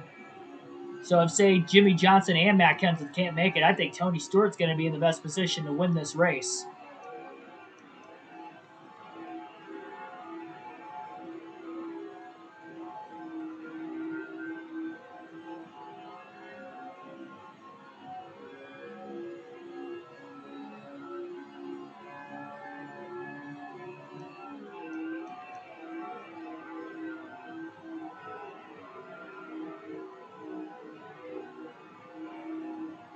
Well, we've had some thrilling finishes at Michigan, in both the Busch Series and the Cup Series, and the trucks, I guess. Any series in this game had thrilling finishes at Michigan and California. We haven't had a fuel mileage race, at least at the finish of any of those races. Caution always kind of broke up the fuel mileage races at those tracks. But we haven't had one yet today. And if we get one in the final run of the race, will anybody pit? Oh, we have trouble, turn 4. One of the lap cars, or waiting lead lap cars, towards the tail of the lead lap, ended up in the wall, but we do stay green. Lap 136 now. 65 laps to go. That could have been a yellow.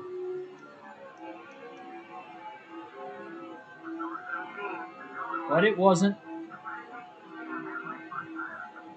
Johnson Kenseth remain 1-2, and I think that's the last thing Johnson Kenseth want to see. This is a race between these two if they both make it on gas. Excluding the fact, again, they have to pit one more time. But to make it on one stop, I don't think anybody's going to catch him. Nobody has been close to these two all day long. I don't see why anybody would be able to make a fast enough final pit stop to be able to close that gap unless lap traffic plagues these two speed immensely, but we just haven't seen that over the course of the race either. St. Johnson, for the most part, has gotten through the lap traffic better than Kenseth, but also he's been in front of Kenseth as well in the process of getting to the lap traffic.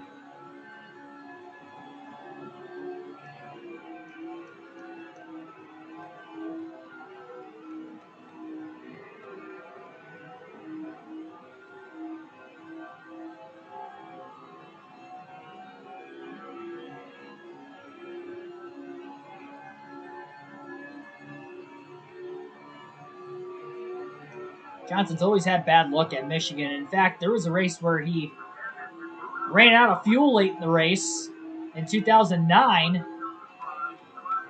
And then he also was in a situation where he blew an engine late in a Michigan race while leading. Big block off the exit of turn 2 on Kenseth, who got underneath him briefly, but Johnson got a better corner exit. But now, it is Kenseth to the inside of Jimmy Johnson. Off the exit of turn 4, side by side for the race lead at Michigan. By the way, Johnson has clinched the most laps led already. Another run off the exit of the corner there for the 48 of Johnson. He scrapes the wall into 1, though. And that's going to give Kenseth the lead. Kenseth now to the lead. Big time crossover coming, though, from the 48. To the inside into turn 3. Johnson clear. Kenseth trying to cross him over again. This is the most passing we've seen all day with the leaders. Back and forth go the 48 and the 17. Lap 140 at Michigan. Side drafting into the tri-oval. No mistake by Johnson into 1 this time. They're coming up on a lap car of Sterling Marlin very soon. And Kenseth is clear off the exit of turn 2. Johnson got out of the gas and let him in as he saw the 17 pulling up.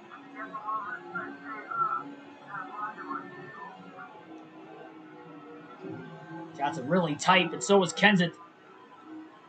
Behind the 40 of Marlin. Johnson trying to use Marlin as a pick. Trying to trap Kenseth in line behind him. Kenseth trying to take it 3 wide into 1. Johnson is able to clear them both, though, into the first turn to make sure it wasn't going to be 3 wide. And Johnson used Marlin as a pick to perfection to get back by the 17 of Kenseth.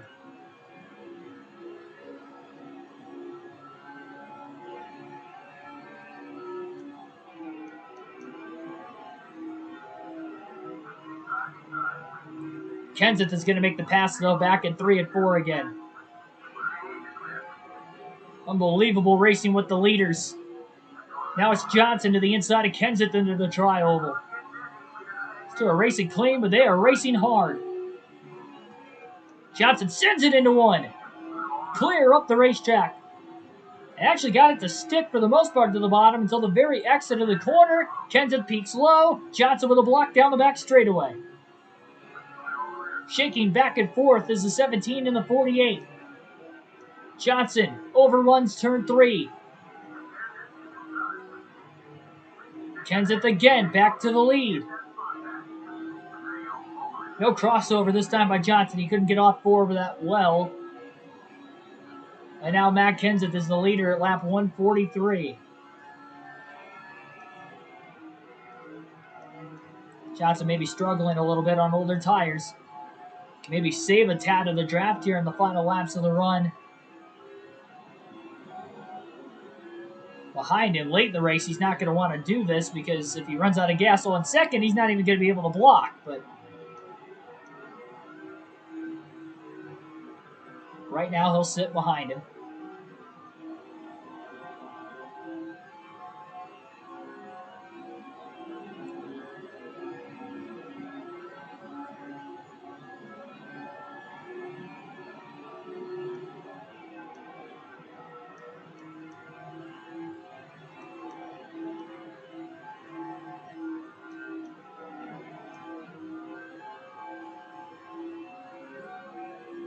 Johnson looking low, but you can tell he just did not get a great run off the exit of turn 2 that time. Definitely starting to struggle on older tires, probably more so than any other point of this race. Brendan Gaughan just entered onto pit road. Joe Nemechek will be the next lap car from the 17 to the 48 now. A lot of cars have been making green flag stops. The drivers that are pitting now, they are not going to be able to make it to the end. Again, we will see some drivers make it on 3 stops, but not everybody will make it.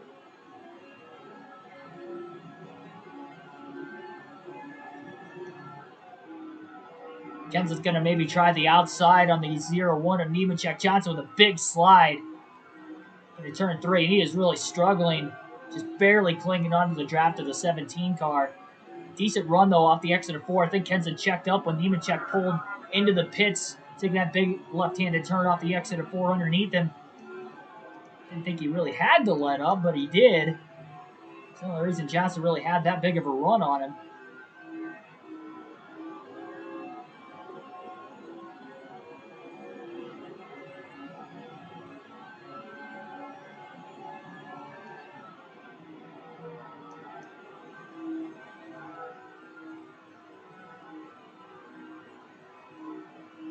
A bit of a wiggle.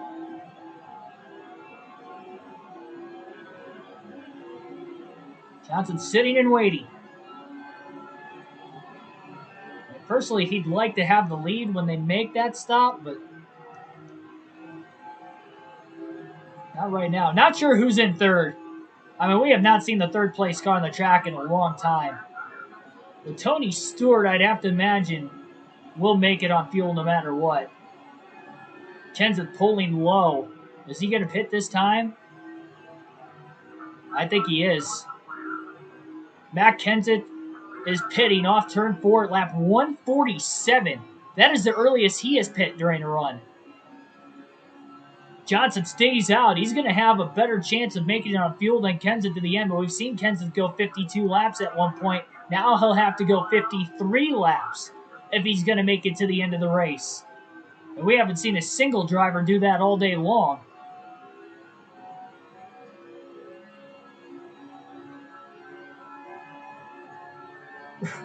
I'd rather poop glass than praise Cody Ware. Welcome to the stream.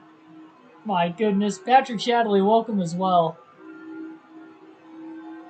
Doubleheader, so far so good. Kevin Harvick led every lap of the Darlington race, and we are in an epic fuel mileage race, to say the least, up to this point at Michigan in our Cup Series event. Everybody is risking it on fuel except for Tony Stewart, seemingly. He's really the only driver that seems to be really, really good on fuel to the end. Johnson trying to make it to lap 150.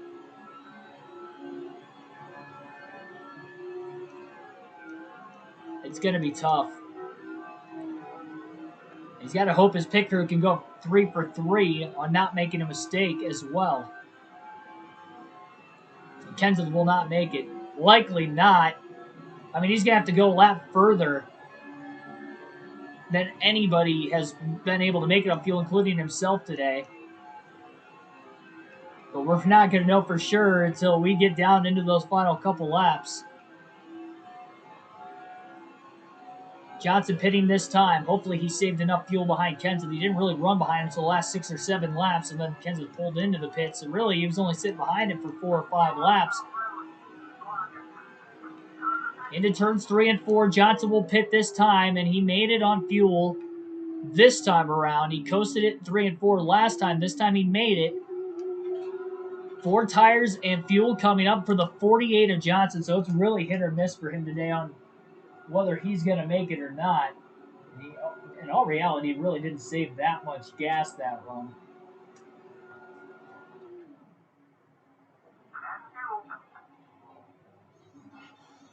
And who will win the race out of the pits will be the 48 or the 17. Kenseth beat Johnson once. Johnson beat Kenseth once. Who will get it this time? Kenseth pitted 3 laps before Johnson. And there goes Kenseth. Wow, really fast stop by the 17 crew. He is way ahead of Jimmy Johnson.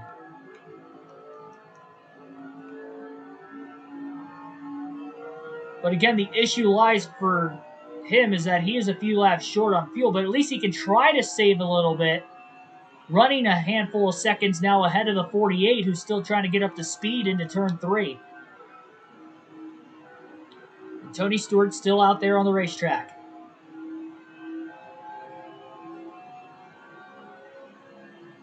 Tony Stewart plenty good to the end. If Kenseth Johnson run out of gas, it may be Tony Stewart winning this race. Come the checkered flag. Stewart's going to stay out another lap just out of safety precautions, but, I mean, he's plenty good to make it a one stop. He's only going to have to go 47 or 48 laps. And he has gone literally 51 to 52 laps each run so far.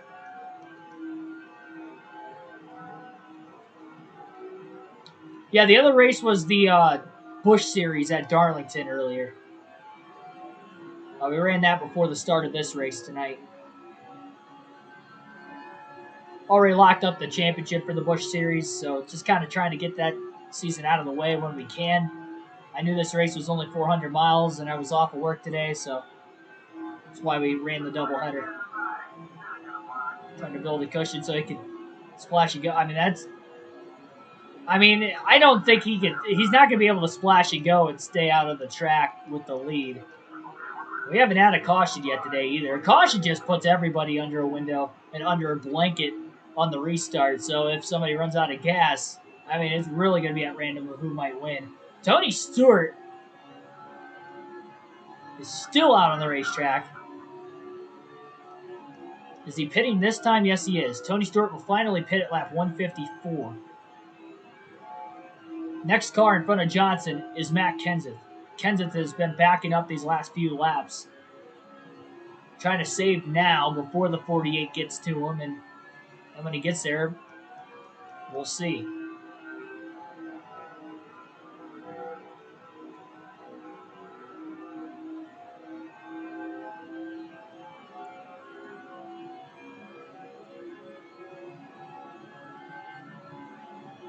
Kenseth will officially have the lead this time by to the start-finish line. Stewart led that last lap on the pit road, so it hasn't been an official lead change yet. That's if Kenseth leads back. It might be Johnson taking the lead. Jimmy is closing on pretty strong here off the exit of turn 2.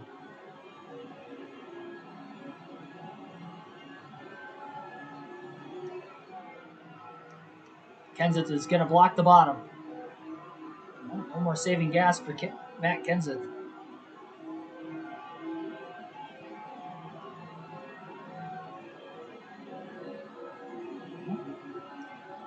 .45 laps to go. Kenseth in the lead. And this could be the race. Between the 17, the 48, likely the 20 as far as the fuel goes. Johnson to the inside of Kenseth off the exit of turn 2. For the lead. Into turn 3. Johnson is clear and out in front at Michigan.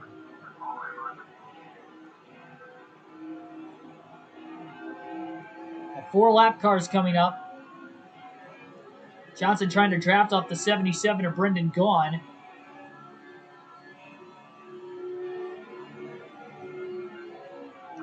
Kenseth drives it deep into turn 1, though, and beats the 48 down to the inside. Oh, contact! They're in the wall, and Kenseth is going to go around! Oh, no! First caution of the night at Michigan. Matt Kenseth pulls a block on Jimmy Johnson, and he was not clear. Into the wall they both go. Kenseth gets the biggest lick. Hard hit into the inside wall. Backs it in.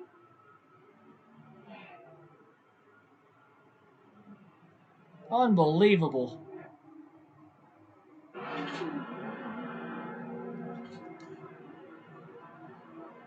Because Jimmy was involved in the caution, he can't pit for fuel or tires, but he desperately needs to repair this damage. Everybody will make their way onto pit road right now. And likely top off on gas except for the 48. Even though it was Kenseth's fault. Blocking Johnson off too. Johnson wanted to get out of the gas, he just didn't do it in time, and Kenseth still pulled up. Trying to make a desperation block. And they're going to try to buff out the scratches right now on that 48 machine. Not everybody... Oh, Jesus, that scared the heck out of me. Not everybody pit. That was a jump scare and a half right there with Ward Burton. Oh, my gosh. I was not expecting that. Green flag back in the air. Some drivers still trying to risk it on fuel. We know Tony Stewart's good to the end. We don't know about Jeff Burton and Bobby Labonte, though. Stewart leads to the green flag. Wow, Johnson's just getting ripped around on this restart. 3 wide, and now he's in the wall off turn 2. That's not going to help either. Desperate block on Gordon as they're 3x3 on the backstretch, both in front and behind the 48 of Johnson.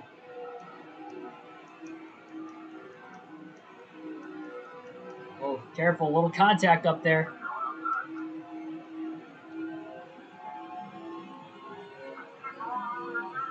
Yeah, I only got damage. If I'm ever involved in the caution, I don't pit for fuel or tires. Try to punish myself. That's why I tried to race as clean as I can, but unfortunately it was Kenseth who threw the block. I didn't want to make an exception to the rule. Now, the caution, we should make it on fuel to the end, though, anyway. I think we saved enough, I think.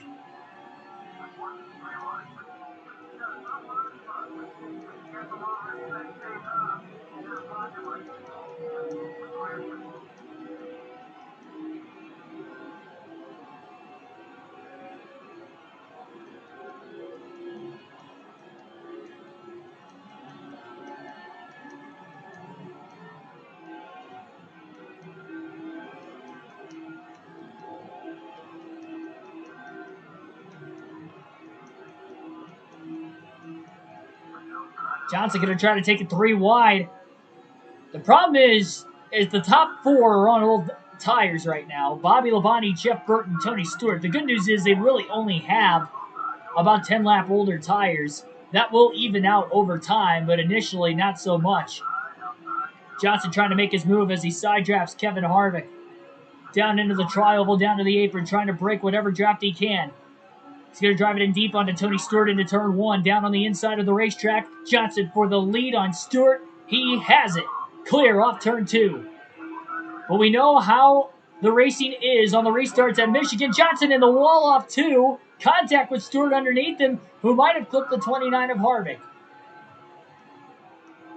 Everybody in the draft, nobody will pull away from one another.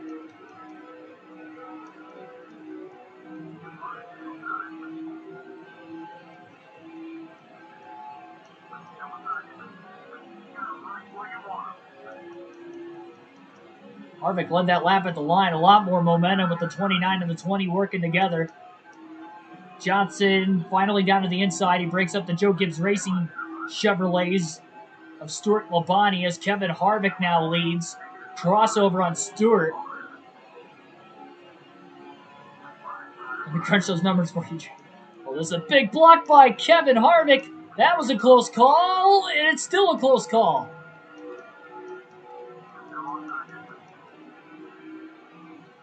on the edge of your seat action here at Michigan. Kenseth doesn't get back up to the front. He cost himself a great chance at the win. He had to repair a lot of damage, I'm sure, on pit road as well there. It's just a block gone wrong for Matt Kenseth off turn 2. That was our first caution of the race. Cautions may not be done. That is very, very true.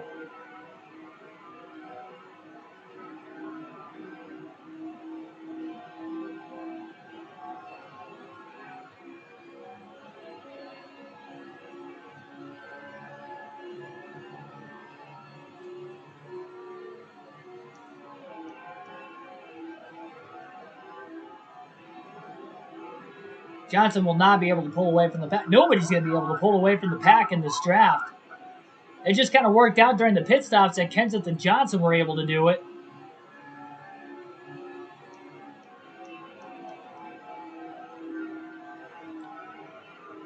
We know Tony Stewart is in a very good situation on fuel. Again, Jimmy Johnson, Bobby Labonte, Jeff Burton, those are the 3 drivers we know for a fact are a little bit of a question mark on fuel to the end of the race. Everybody else is plenty good. Stewart, although he stayed out, he's pretty good. He stretched that last run longer than anybody else by far. About 3 or 4 laps further. Johnson slides up off the exit of 2, but so did Stewart. Labonte almost gets into the wall. Harvick underneath him for 3rd.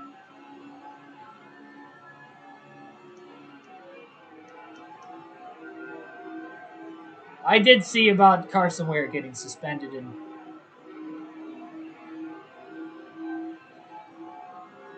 more than just the suspension issues there for Carson Ware's sake. So hopefully all parties in the act can be safe going forward. I haven't read too into detail of what happened, but the headline definitely grabbed my attention this morning, that's for sure. So I didn't see it last night when it broke. I should say when the news broke of the suspension is when I first heard about it.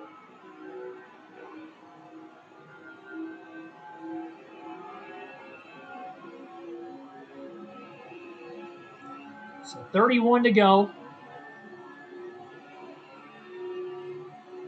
Stewart not going anywhere.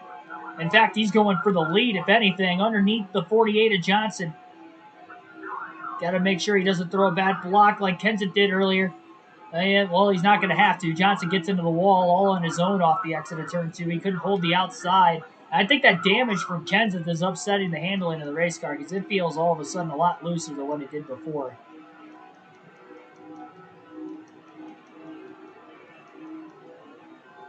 $30 to go for Tony Stewart.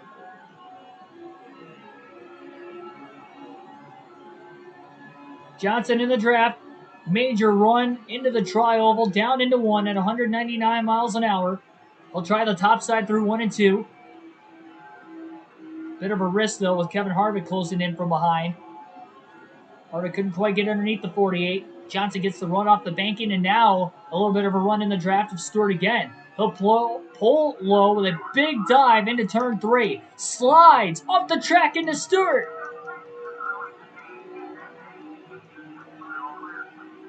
And that contact allows Kevin Harvick to go from 3rd to 1st. With 29 to go at Michigan. Johnson up high. Harvick trying to mimic the line as he goes wide. Tony Stewart to the middle. Can't quite clear the 29. Johnson couldn't get the run off the exit of 2 to make it 3 wide himself. Hook in the white line on the bottom of the track as he's side by side with Tony Stewart.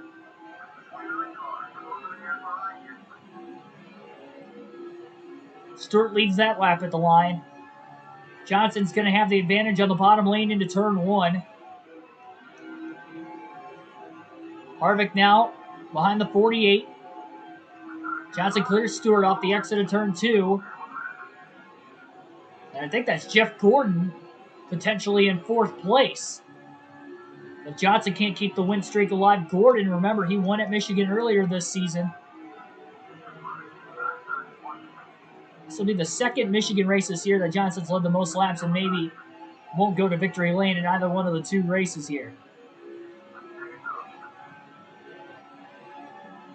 Oh, man. Well, contact that time with Kevin Harvick.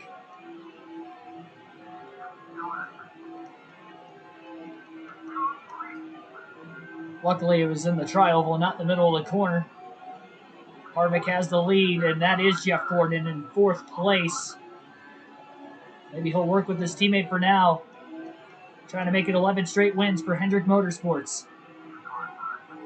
Harvick blocking all the way up to the high side. Johnson's in the wall. He got tight. He gets into Gordon. And here comes Tony Stewart to the inside.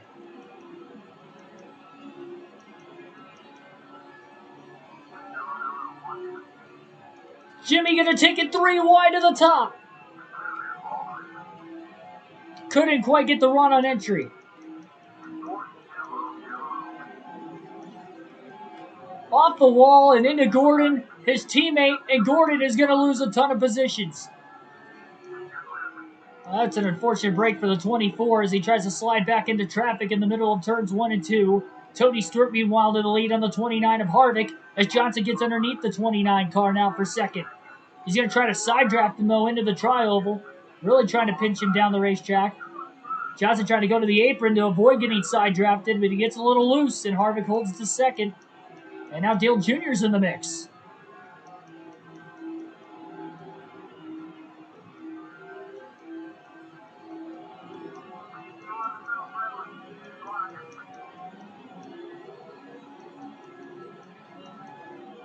Missed the first caution of the day. Kenseth threw a bad block on Johnson with about 44 to go, racing for the lead.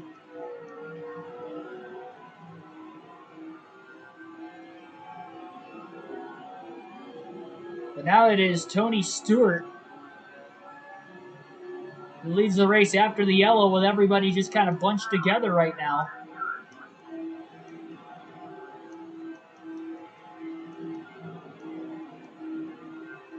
Johnson to the inside of Harvick off turn 2. Harvick trying to side draft 48, not as aggressively as he did into the tri-oval the lap prior. Johnson drives it deep into 3 to clear the 29, and he tries to pull closer to the 20 of Stewart. Johnson's got to run towards the high side. Now he'll look low. Down into the tri-oval. Halfway on fuel, Johnson is looking like he is about a lap or 2 to the good. So he can really push the issue here if he does choose to go for the win. He doesn't have to save fuel to the end. I guess the caution allowed him to save fuel, but unfortunately he had damage that has really affected the handling of the car. So even in dirty air, it did not handle this bad in the lap traffic. Or behind the 17 of Kenseth earlier. Johnson under Stewart. Into 3 and 4. Johnson in the lead off turn 4 as they come to 22 laps to go this time by. Don't spoil it for me, Earl. I actually did miss it. I was working on stuff for the channel earlier and I missed the pay-per-view.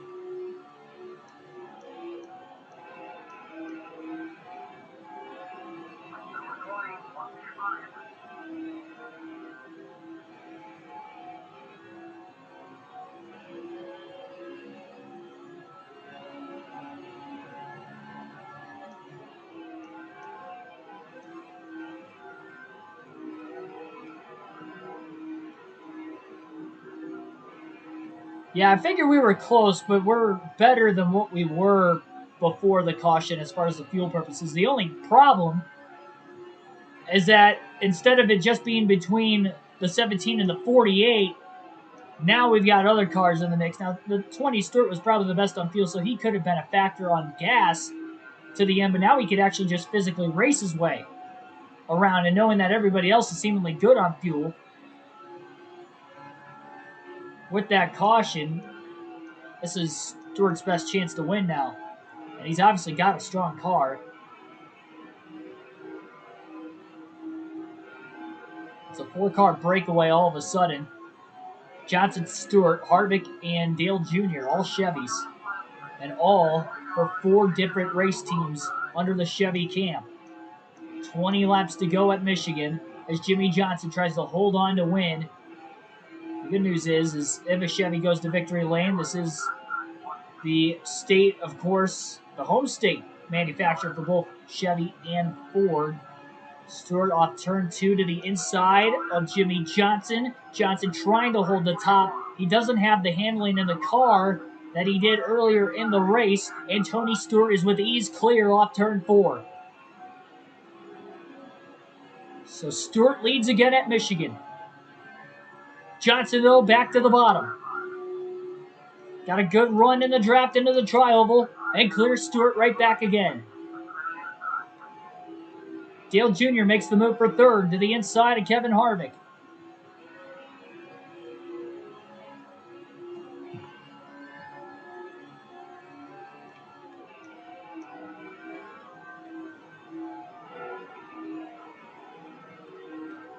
Johnson blocking Stewart in the middle of 3 and 4.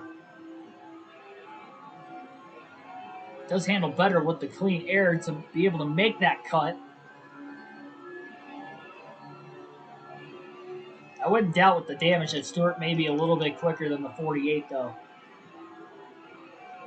Stewart gets tight in traffic as these two battled back and forth here for a little bit. The 8 and the 29 are coming.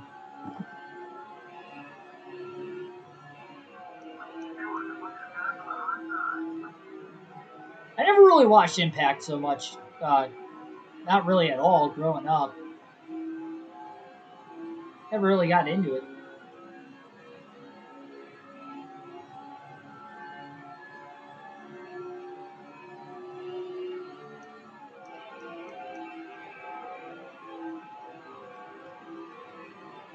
Stewart with a great run.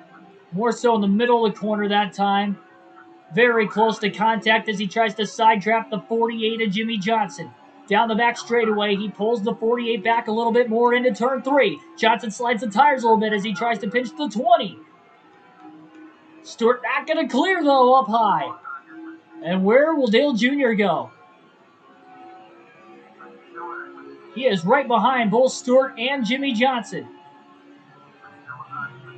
Close quarters racing into turn 1. Stewart on the bottom, Johnson on the top still. Dale Jr. going with the 20 of Stewart. That is going to allow Tony Stewart to clear off turn 2. Oh no! Contact between Dale Jr. and Jimmy Johnson as they hold each other up. And now here comes Harvick. Contact to the outside of the 29 as the 48 is sliding everywhere on the racetrack as he makes an incredible save into turn 3. But Tony Stewart is getting away from the field. There's Kenseth back in the mix again. Johnson got loose off turn 2 and almost turned the 8 of Dale Jr. And they got stacked up on the bottom with one another, and as well, Harvick on the high side was coming as the 48 was still out of control, moved up. Oh, that was dangerous there between the 24 and the 48. And Jimmy Johnson and Hendrick Motorsports' win streak is in danger.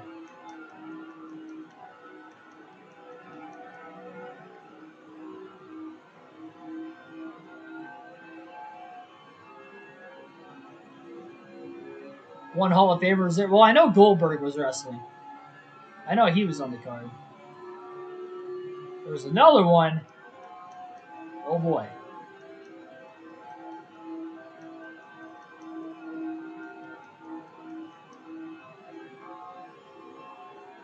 If you wreck Dale Jr., you'll get booed. That was an accident. I got loose off turn 2. Bad. This car is just not handling like it was earlier in the race.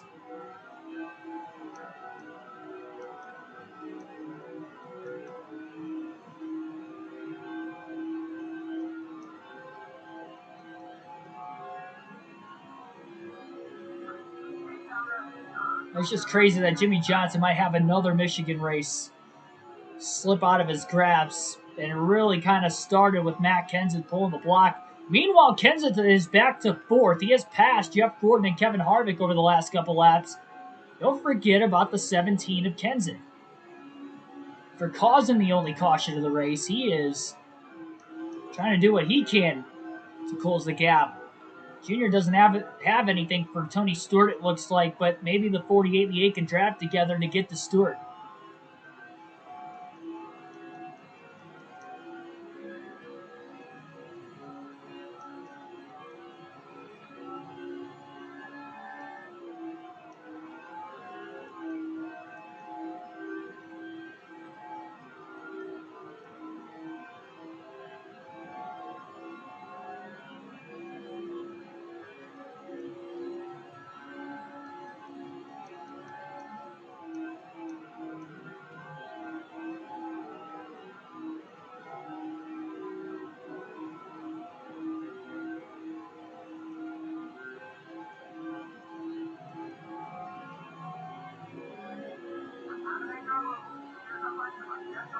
Johnson's close enough to be able to draft off Dale Jr. into the tri-oval now, so he's going to be able to close pretty quickly on the 8 car.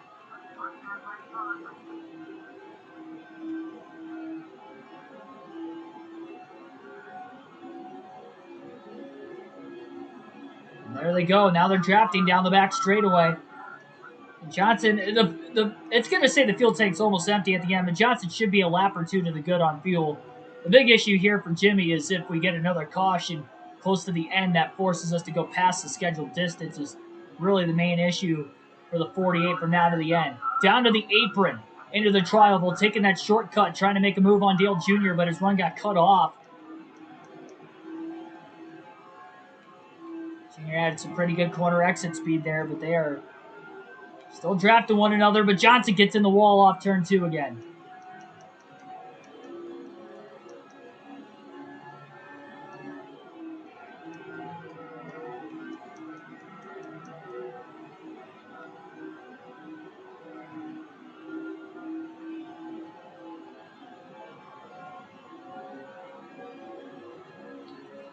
Dale Jr. and Jimmy Johnson are closing. And pretty quickly.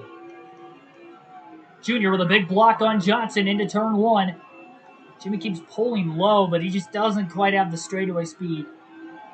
And one of these times he might time it out right, but right now, not so much. And these two are working well enough together down the straightaways. They are quickly closing on the 20 of Stewart. Johnson slides in the middle of 3 and 4 as he washes towards the high side.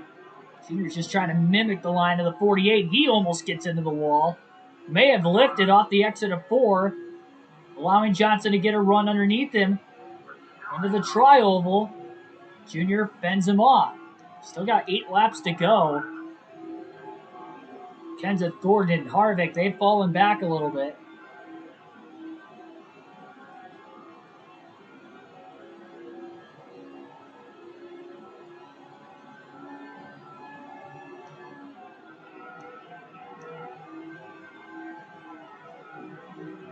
Johnson underneath Dale Jr.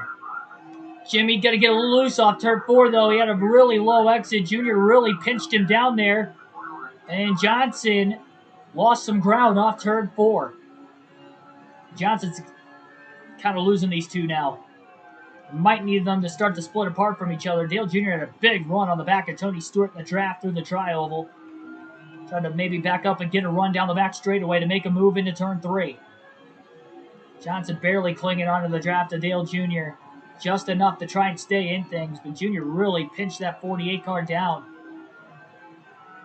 Dale Jr., again, Busch winner at Michigan on our NASCAR Chase for the Cup season. Can he win a Nextel Cup race here as well? He'll pull low. Is Tony Stewart going to be able to block? Jr. may have some help from Jimmy Johnson into turn 1. Stewart's not going to make the block in time. Side by side for the lead at Michigan. Dale Jr. to the lead, but as he slides up, here comes the 48. Johnson slides past Stewart as well, and he's on the inside of Dale Jr. for the lead. Now where will Tony Stewart go? He goes wide as they merge in the middle of 3 and 4. Jr. with the crossover. Stewart's going to try to follow. Johnson blocks the 8. Jimmy Johnson has wheeled this race car back to the lead with 5 to go. And blocking for his life as Stewart goes for second underneath Dale Jr. into turn 1. Oh, they're going to be 3 wide. Tony Stewart 3 wide into the lead at Michigan. Johnson contact with Dale Jr. off turn 2. He didn't want to get into the wall again. Got a little loose trying to keep it off the wall.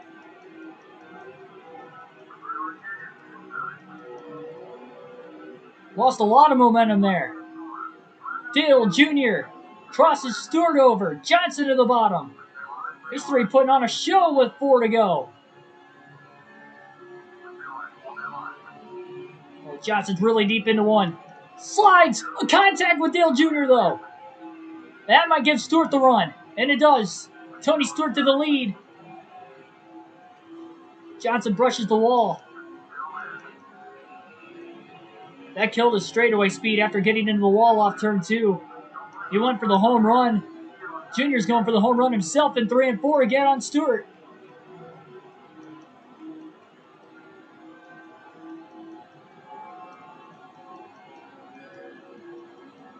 Three to go.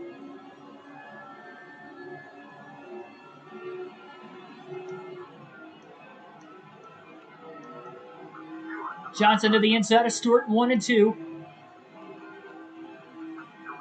Jimmy clear as he shuts the door. Big slide job. He almost put himself in the wall. Big run on Junior now into 3. Sends it in there. The right rear tire goes into the yellow right on corner entry. Johnson kept it off of Dale Jr. that time, so he'll be able to complete the pass off turn 4. Oh, no, maybe not. Looked like he did. I thought it was clear. I guess not. Oh, my goodness.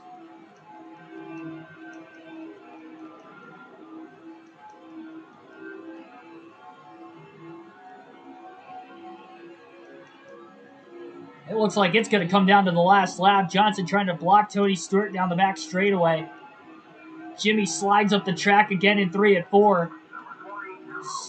Been struggling with the car, but he's trying to will it to the front. Stewart almost gets into Johnson off turn 4. Jimmy trying to get a run now on Dale Jr. into the tri-oval. White flag in the air. 1 lap to go for Dale Earnhardt Jr. as Johnson looks low for the lead into turn 1.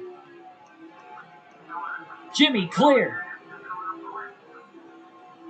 But he slides way up the track. Oh my goodness, barely keeps it off the wall. Junior to the bottom. And does Tony Stewart have a chance? Johnson slides, getting into 3 and 4, and he goes up the track. Can Dale Jr. clear? He will not. Johnson with the slide draft. To the line. Dale Jr. wins at Michigan. Side-by-side finish. And by 34 one-thousandths of a second, it's Dale Jr. who holds off Jimmy Johnson and Tony Stewart to win at Michigan, breaking the Hendrick Motorsport win streak that was at 10 races coming in. Dale Jr. now gets his 3rd win of the year. And breaking up Jimmy Johnson's 4-race win streak as well, keeping Johnson away from making history here today at Michigan. The race was supposed to be between Matt Kenseth and Jimmy Johnson. That caution when Kenseth threw the bad block on the 48 not only costed Kenseth the real shot at the win, but it costed, obviously, Johnson a shot at the win as well. I mean, they still had a shot, but definitely put way too many other drivers in the mix.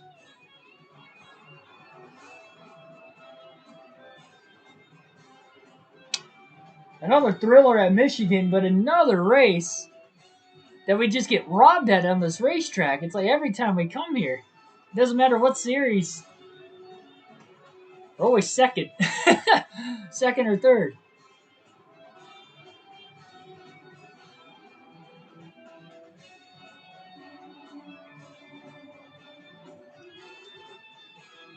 That's upsetting. I blame Matt Kenseth. Matt Kenseth's the reason why we lost this race. It was going to be between me. If I would have finished second to Kenseth or ran out of gas at the end and Tony Stewart would have won that way, that's the way the race probably should have ended. Not because of that late caution. and Dale Jr. steals the win, leading only 4 laps. Johnson, for the second straight Michigan race, leads over 100 laps and finishes second, first to his teammate Jeff Gordon, and now to non-teammate, fellow Chevy driver, though, Dale Jr. Yeah, 11th win in a row for Chevy. It might be more than that. I don't know who won the last race before Gordon and Johnson started rattling off those wins. Because if we look at the win total this year, as far as Chevys, Junior's got 3 now. Tony Stewart's got 2. Kevin Harvick has 1. Jeff Gordon's got 4, and Jimmy Johnson has 9. The only non-Chevy drivers to win are Ryan Newman with 1 win and Elliott Sadler, who won the Daytona 500 with 1 win. So 1 win for Dodge, 1 win for Ford. In 19. Wait a minute, that doesn't sound like good math there.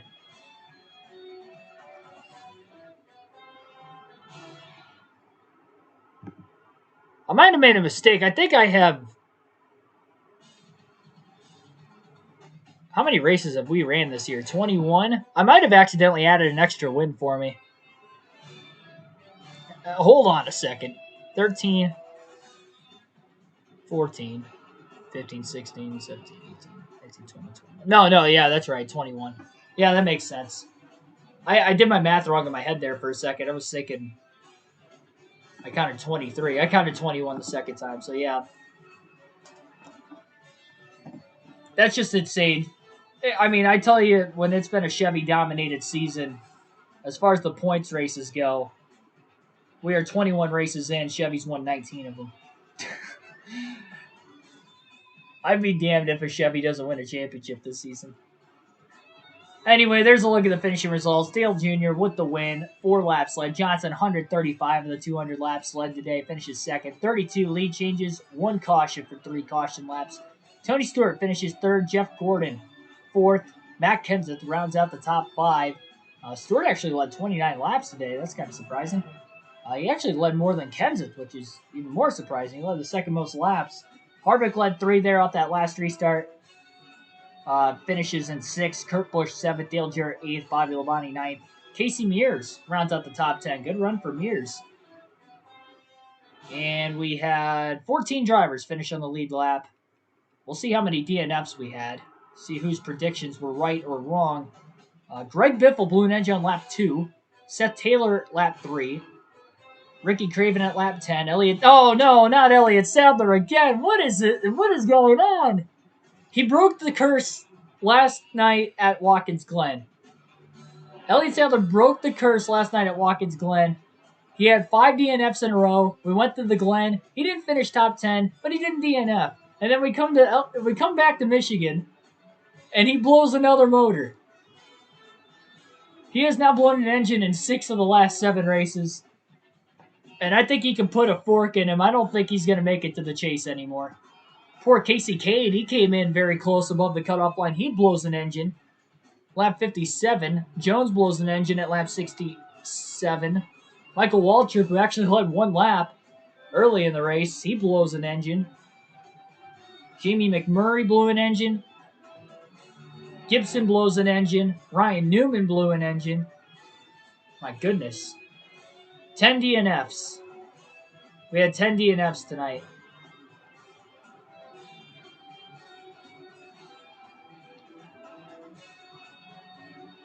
Joshua was the closest on his prediction. Yeah, what did you say, 6? Check those Yates motors. Yeah, I know. So they need to get on that fast. Dale Jarrett had at least he finished. Where did Dale Jarrett finish? Yeah, he had a top 10. He finished 8th. They're just giving all the bad motors to Sadler. Because Dale Jarrett blew an engine 2 races ago, but I don't think he's blown an engine outside of that 1 race in the span that Sadler's been having his issues. I mean, this is just comical at this point for poor Elliott Sadler. We've had a couple funny moments tonight. Elliott Sadler blowing an engine, that jump scare during that pit stop under caution that Ward Burton scared the soul out of me. Running in the back of my car in pit road when I wasn't expecting it. Well, you thought tonight was crazy. Oh boy, wait till tomorrow. Bristol night race. The Sharpie 500 for the NASCAR Nextel Cup Series. 3 races to go until the chase. 6 p.m. Eastern Standard Time tomorrow. Like, share, and subscribe on your way out tonight. We'll check the point standings real quick, though. And we'll see how close that battle is for the chase. We had some drivers in the chase at DNF tonight. Casey Kane came in 8th in points, and he blows an engine, so that's costly for him.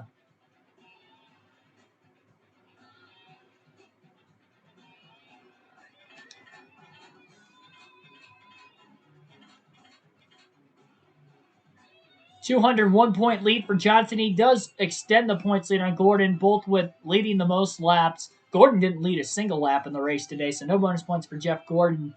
And then also Jimmy Johnson finished in 2nd compared to Gordon finishing where did he finish? 5th? Let me check the running order again. Gordon finished 4th. My bad. So Jeff Gordon stole 4th place. Ryan Newman blew an engine. He's back to 5th in points. I think Harvick moved ahead of him now. Again, the top 10 make it on points is how you qualify for the inaugural chase for the NASCAR Nextel Cup. Matt Kenseth, that solid run tonight. He cost himself a chance at the win and the top 5 for that matter. But he does end up still being 10th in points. He actually pulls Rusty Wallace a little bit. And that is the current cutoff line race between Matt Kenseth and Rusty Wallace. If I do my math correctly here, 134 points Matt Kenseth has over Rusty Wallace, which is still within 1 race worth. Mathematically, Rusty could do pretty well. Rusty Wallace, very, very good at Bristol. He has won there a bunch. He might be a contender tomorrow night, could cut into that gap on Matt Kenseth. I would not be surprised if that is the case. We do have another 2-mile racetrack at California. Kenseth has been good on the 2-mile tracks this year. Obviously, he had a chance to win tonight if he didn't cause that accident. And then California in a couple races, he'll probably have a chance there as well. But, yeah, that's it. Where's Elliott Sadler in points now? So that spot he gained on Jarrett the last race, he lost it right back. And is he mathematically out now? I don't think he's mathematically out, but it's going to take a catastrophic drop from Kenseth and Rusty Wallace for Sadler to get in.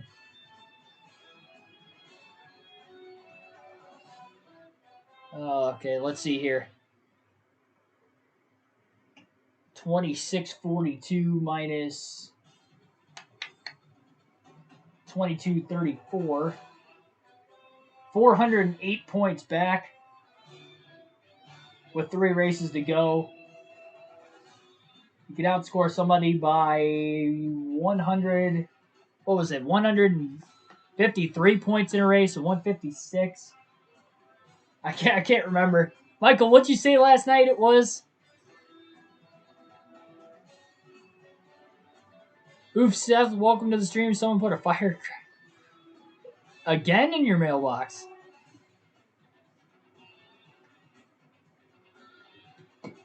Man, that sounds like a scary recurring issue.